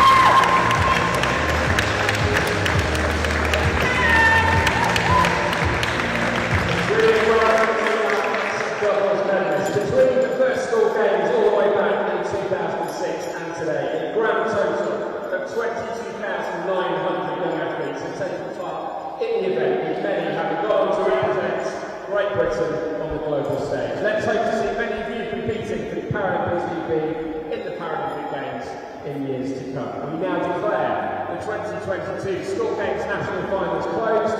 Thank you once again, and have a very safe journey home.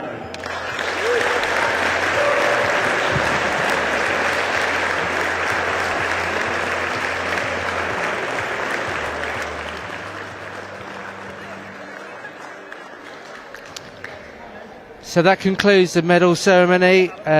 We'd like to congratulate all the participants over the last 3 days, and especially all the medal winners. There's been some outstanding performances over the last 3 days.